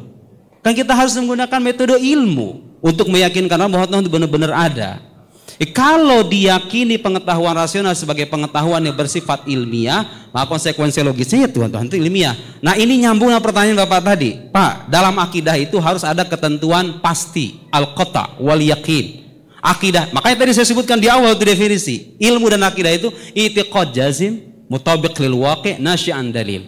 Harus berupa keyakinan bersifat pasti. Jawabannya ayatnya seperti yang dikatakan Bapak tadi, inna dzanna la yughni minal haqqi syai'a. Karena sangkaan itu nggak bisa gitu loh. Jadi kesadaran nggak bisa. Kita itu meyakini akidah dalam level sangkaan. Makanya para teolog sepanjang berabad-abad itu mengharuskan dalil-dalil akidah itu harus bersifat qot'i, harus bersifat pasti. Makanya yang jadikan sandarannya hukum akal bersifat pasti seperti kausalitas tadi. Bapak coba tanya di kampus, di luar kampus, ada nggak manusia mengingkari kausalitas itu, ada nggak? Yang mengingkari pun pada akhirnya akan dipaksa mengakui kausalitas. Loh, kok bisa gitu? Lihat. Kalau dia mengatakan kausalitas tidak ilmiah, oke, Anda punya argumen nggak? Kalau dia menyampaikan argumen sampai pada kesimpulan kausalitas tidak ilmiah, berarti dia mengakui kausalitas loh. Bahwa argumennya menjadi sebab bagi kebenaran kesimpulannya, betul nggak? Makanya saya bilang kebenaran Tuhan itu kebenarannya pasti gitu loh. Guru Gembul mengatakan Tuhan ada atau tidak ada sama aja secara ilmiah. Harusnya kita debat masalah yang esensial ini nih. Terus boleh mengatakan saya tidak pernah mengatakan bahwa pengetahuan ilmiah satunya pengetahuan indrawi. Ya emang nggak ada. Tapi kan saya menyimpulkannya begitu. Waktu debat, waktu podcast sama Ustaz Felix Show itu, Ustaz Felix mengatakan keberadaan Tuhan bisa dibuktikan secara rasional. Mengatakan begitu kan? Memang benar, bisa secara rasional. Tapi boleh mengatakan apa? Rasional itu. Tapi rasional tidak memenuhi kriteria ilmiah. Rasional itu tidak memenuhi kaidah ilmiah. Itu pernyataan beliau loh. Nah makanya saya tanya ketika beliau mengatakan rasional tidak ilmiah itu, waktu ngomong begitu itu pakai rasio apa enggak gitu loh. Ya iya kan, pada akhirnya Pak jangan dipotong Pak, saya tidak motong pembicaraan Anda loh. Saya tidak motong pembicaraan Anda loh. Dia bicara panjang lebar, saya nggak potong sama sekali loh.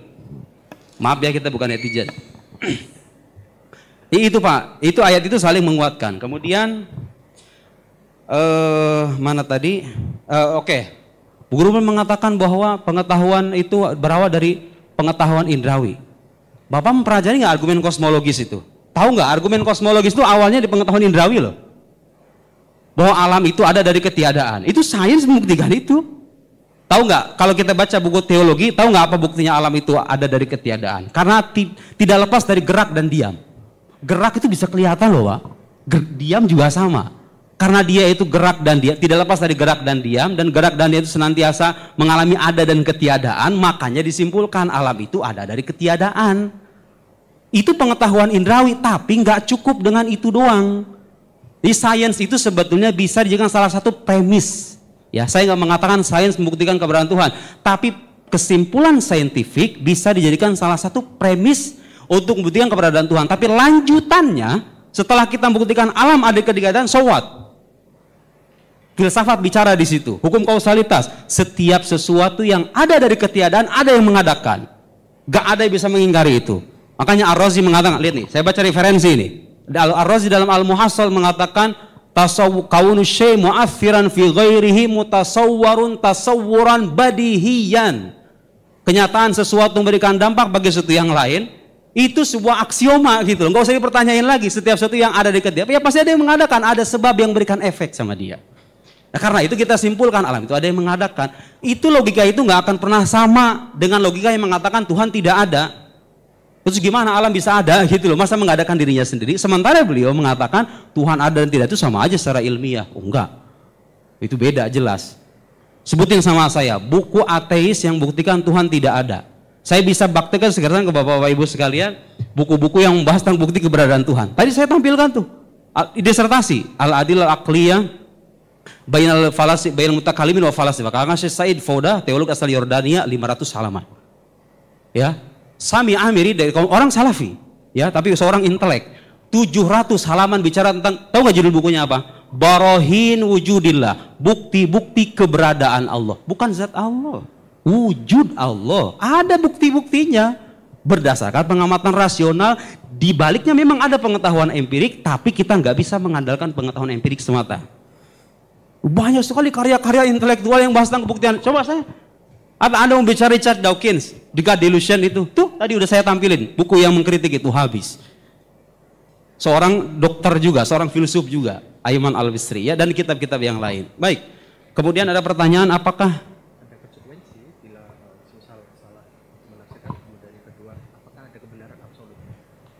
ya, apakah ada kebenaran absolut? Ya ada loh.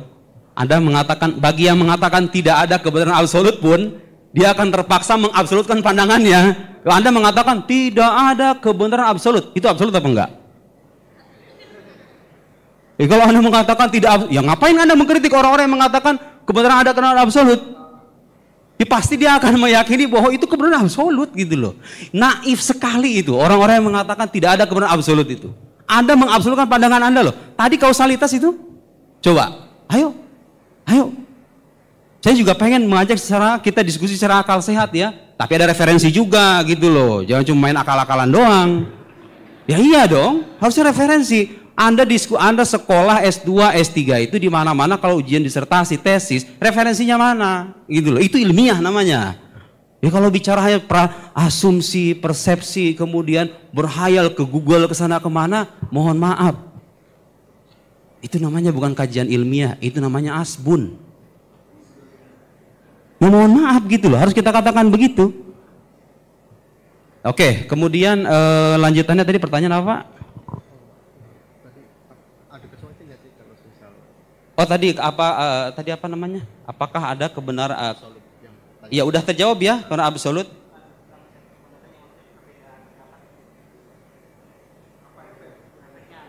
Oh iya, efeknya apa? Pak, dari beliau kan mengatakan bahwa pengetahuan rasional itu tidak memenuhi kaidah ilmiah, ya kan? Tidak memenuhi kriteria ilmiah. Artinya, saya simpulkan dari situ beliau menyimpulkan bahwa yang ilmiah itu hanya empiris semata gitu loh.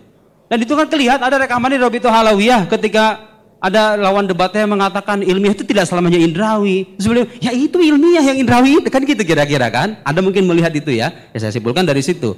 Apakah ada efeknya? Itu efeknya banyak Pak. Anda percaya surga neraka itu nggak pernah kelihatan loh. Surga neraka itu nggak pernah kelihatan loh. Nabi-nabi agung yang bernama Adam, Idris, Nuh, Hud, Soleh, Ibrahim dan lain itu nggak pernah ada. Saya nggak pernah ketemu juga. Tapi kenapa Anda memastikan keberadaannya? Dengan epistemologi kaum empiris, Anda nggak akan bisa menjawab loh. Kemudian, kalau Anda menjadikan metode empiris sebagai metode ilmiah satu-satunya, Anda nggak akan punya tolok ukur untuk membedakan mana agama yang benar, mana agama yang salah.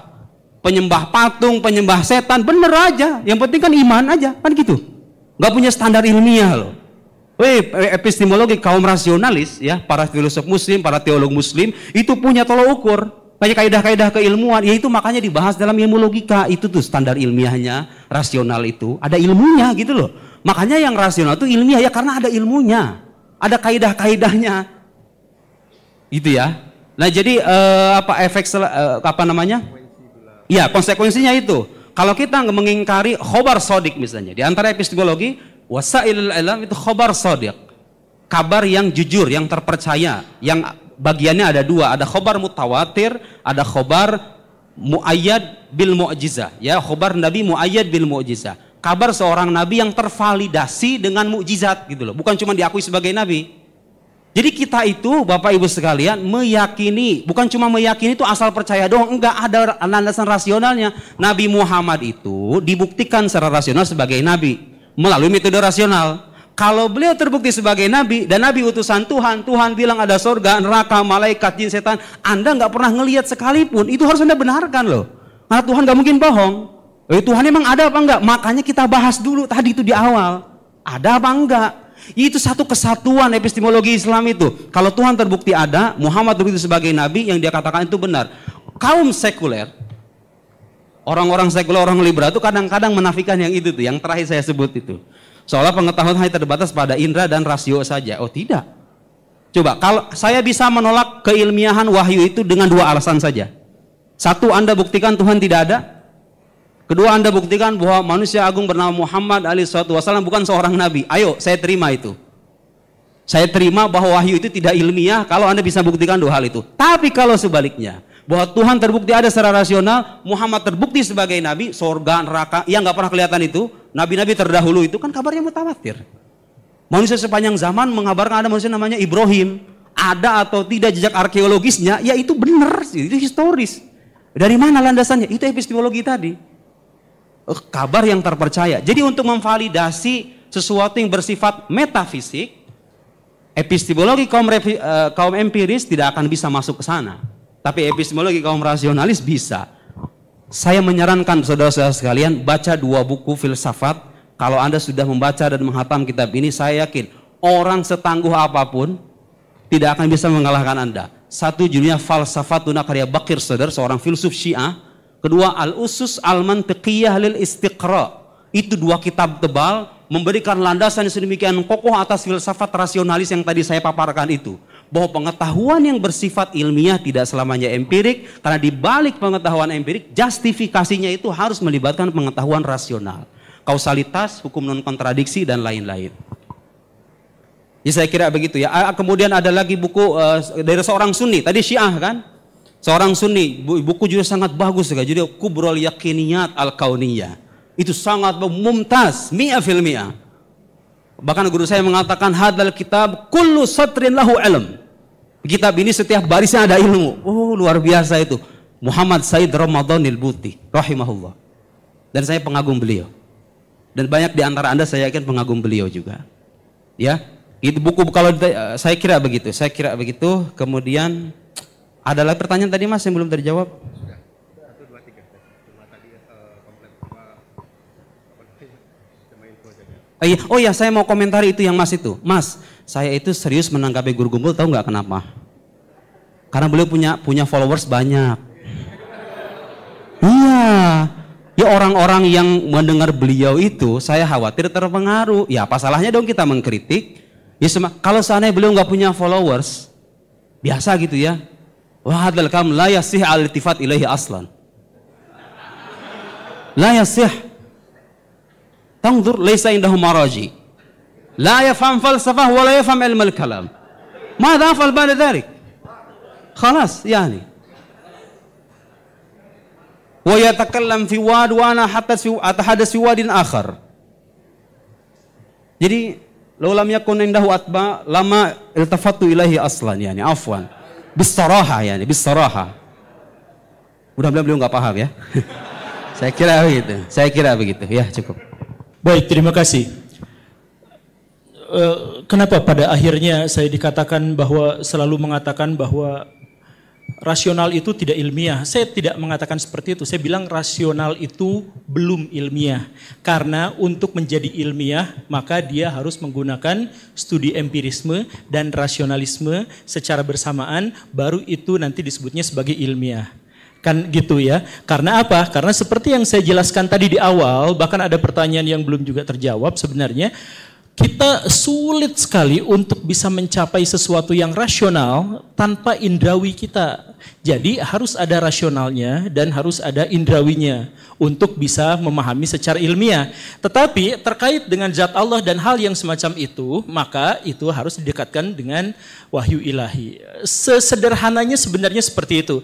Makanya saya bilang di awal itu bahwa saya benar-benar terkejut ketika misalkan acaranya berbentuk seperti ini dan Ustadz Nuruddin begitu berapi-api untuk ini, karena saya tidak berpikir untuk sama sekali membicarakan masalah-masalah seperti ini, karena saya tidak berbicara tentang masalah-masalah teologis, atau maksudnya bukan membicarakan masalah-masalah teologis, saya tidak terbiasa untuk membicarakan masalah-masalah Tuhan.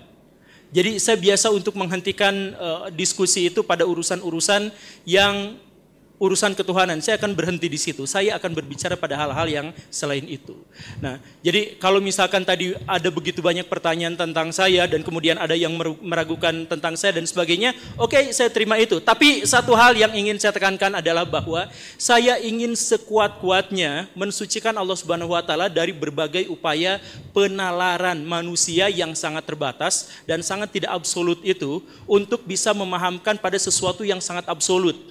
Karena saya sejak awal sudah menekankan hal-hal yang semacam itu, maka diskusi-diskusi ini sejak awal sudah saya remehkan. Bukan karena meremehkan ustadznya, bukan karena meremehkan apanya, tapi karena diskusi yang semacam ini adalah diskusi yang bagi saya sudah final. Dan tadi saya juga menekankan dan saya tadi mengkonfirmasi apakah kita sepakat dalam hal ini, apakah kita sepakat dalam hal ini. Pada akhirnya kita tidak sepakat pada hal-hal yang detail, pada masalah-masalah diksi, pada masalah kata-kata. Tapi bahwa masalah menjangkau Allah Subhanahu wa taala itu adalah dengan misalkan ya, dengan pendekatan wahyu dan sebagainya, dan kita tidak cukup hanya selesai dengan pembuktian indrawi saja atau pembuktian rasional saja, kan kita sudah sepakati bersama atas hal itu. Jadi saya selalu menekankan pada kita semua, ayo kita misalkan berpikir hal-hal yang sangat rasional, hal-hal yang sangat empiris, hal-hal yang sangat ilmiah, tapi itu semua terkait pada hal-hal yang bersifat duniawi. Dan pada hal-hal yang bersifat akhirat atau misalkan Allah Subhanahu wa taala, saya berhenti pada iman saja. Saya pikir pernyataan itu tuh terlalu mudah dipahami, saya pikirnya. Jadi saya nggak usah berpikir tentang begini dan begitu. Saya yakin pernyataan saya itu adalah pernyataan yang mudah untuk dipahami bersama. Makanya ada dialog yang seperti ini dengan yang sebesar ini, saya benar-benar, sejak awal saya katakan benar-benar heran. Sekali lagi, kalau misalkan saya mengatakan bahwa pembuktian rasional saja itu tidak mungkin mendekatkan diri kepada Allah Subhanahu wa taala, dan pendekatan empiris saja tidak bisa juga seperti itu, karena pendekatan ilmiah tidak bisa. Bahkan ketika mereka digabungkan keduanya pun mereka tidak bisa mendekati Allah Subhanahu wa taala. Begitu kan? Terima kasih. Bentar, saya lagi mencari nanti cari di medsosnya saya atau Pak Guru Gembul ya. Beliau itu meremehkan tema diskusi ini. Tapi Bapak tahu nggak? Yang nantangin duluan tuh beliau loh. Anda tahu itu kan? Oh, semuanya tahu, saksi semuanya. Kok bisa dalam pikiran saya, kok bisa orang nantangin tapi nggak datang dengan argumen dan referensi gitu loh. Ya mohon maaf gitu loh, Anda kan yang menantang saya. Ayo baraya, saya tantang semuanya. Bagaimana cara mengilmiahkan Allah? Setahu saya ulama Sunni dan Syiah, saya paparkan tuh Sunni Syiah semuanya mengatakan Tuhan itu bisa dibukti secara rasional. Itu buktinya ilmiah. Saya jelaskan ilmu itu apa, ilmiah itu apa, landasannya apa, referensinya apa, yang timur, yang barat, yang Sunni, yang Syiah. Kok bisa beliau orang nantangin saya, nantangin baraya semuanya itu? Tapi beliau ketika datang dengan cara meremehkan semacam itu. Pertanyaan saya, apakah itu sikap seorang ilmiah, seorang ilmuwan? Apakah itu seorang akademisi? Apakah itu layak kita respon sebetulnya? Tidak layak, tapi mohon maaf karena beliau punya banyak pengikut ya, saya harus merespon. Ini akan disaksikan oleh para pengikutnya. Amin aman amin wajahid man jahid. Yang mau percaya, yang mau ingkari silakan, ahlan wa sahlan. In alaina illal balagh, khalas. Ya, saya menyampaikan terserah. Tapi saya ingin mengutip satu ungkapan. Lihat terjemahannya ya, Pak Guru Gembul nanti. Idza tahaddasal insan fi ghairi fannihi ya'ti bil ajaib wal gharaib wasyududat wal afkar al-munharifah. Saya nggak akan terjemahkan, tapi Anda ketawa, ya itulah begitu. Mohon maaf semuanya kepada para netizen, kepada para YouTuber, kalau bicara sesuatu jangan bicara sebelum Anda membaca. Ya, bicara sesuatu berdasarkan kapasitas Anda. Saya ingatkan dengan ayat Al-Qur'an, wala taqfu ma laisa laka bihi ilm, Innas sam'a wal basar wal fuad kullu ulaika kana anhu mas'ula. Jangan ikuti apa yang kalian nggak tahu. Jangan ngomong kalau nggak tahu. Nggak tahu akidah, nggak belajar akidah, nggak baca referensi utama, kok ngomong bicara akidah tidak ilmiah, Tuhan itu ada atau tidak sama saja. Begini menurut saya akidah versi saya. Ya salam. Betapa nikmatnya netizen zaman sekarang ya. Terus apa kabar yang kuliahan tahun-tahun itu? Sampai bertunggus lumus. Mohon maaf Bapak, saya di Al-Azhar itu nulis tesis hanya sebagian bait dari kitab ini saja, yang tipis ini saja. Tahu nggak berapa halaman? 900 halaman Pak. 900 halaman bahas hanya sebagian manuskrip dari Jawharat Tauhid ini saja. Tidak ada orang mengatakan akidah tidak ilmiah. Saya membayangkan ini seorang pembaharu abad 21 gitu loh. Ya salam, ternyata yang kita saksikan hanyalah asumsi dan pendapat pribadi saja. Mudah-mudahan ini sudah menjelaskan bagi semuanya. Saya tidak memaksa Anda untuk mempercayai apa yang saya tahu, tapi mari kita jaga akal sehat kita untuk tidak terpengaruh dengan pikiran-pikiran yang tidak rasional. Sekian, wassalamualaikum warahmatullahi wabarakatuh.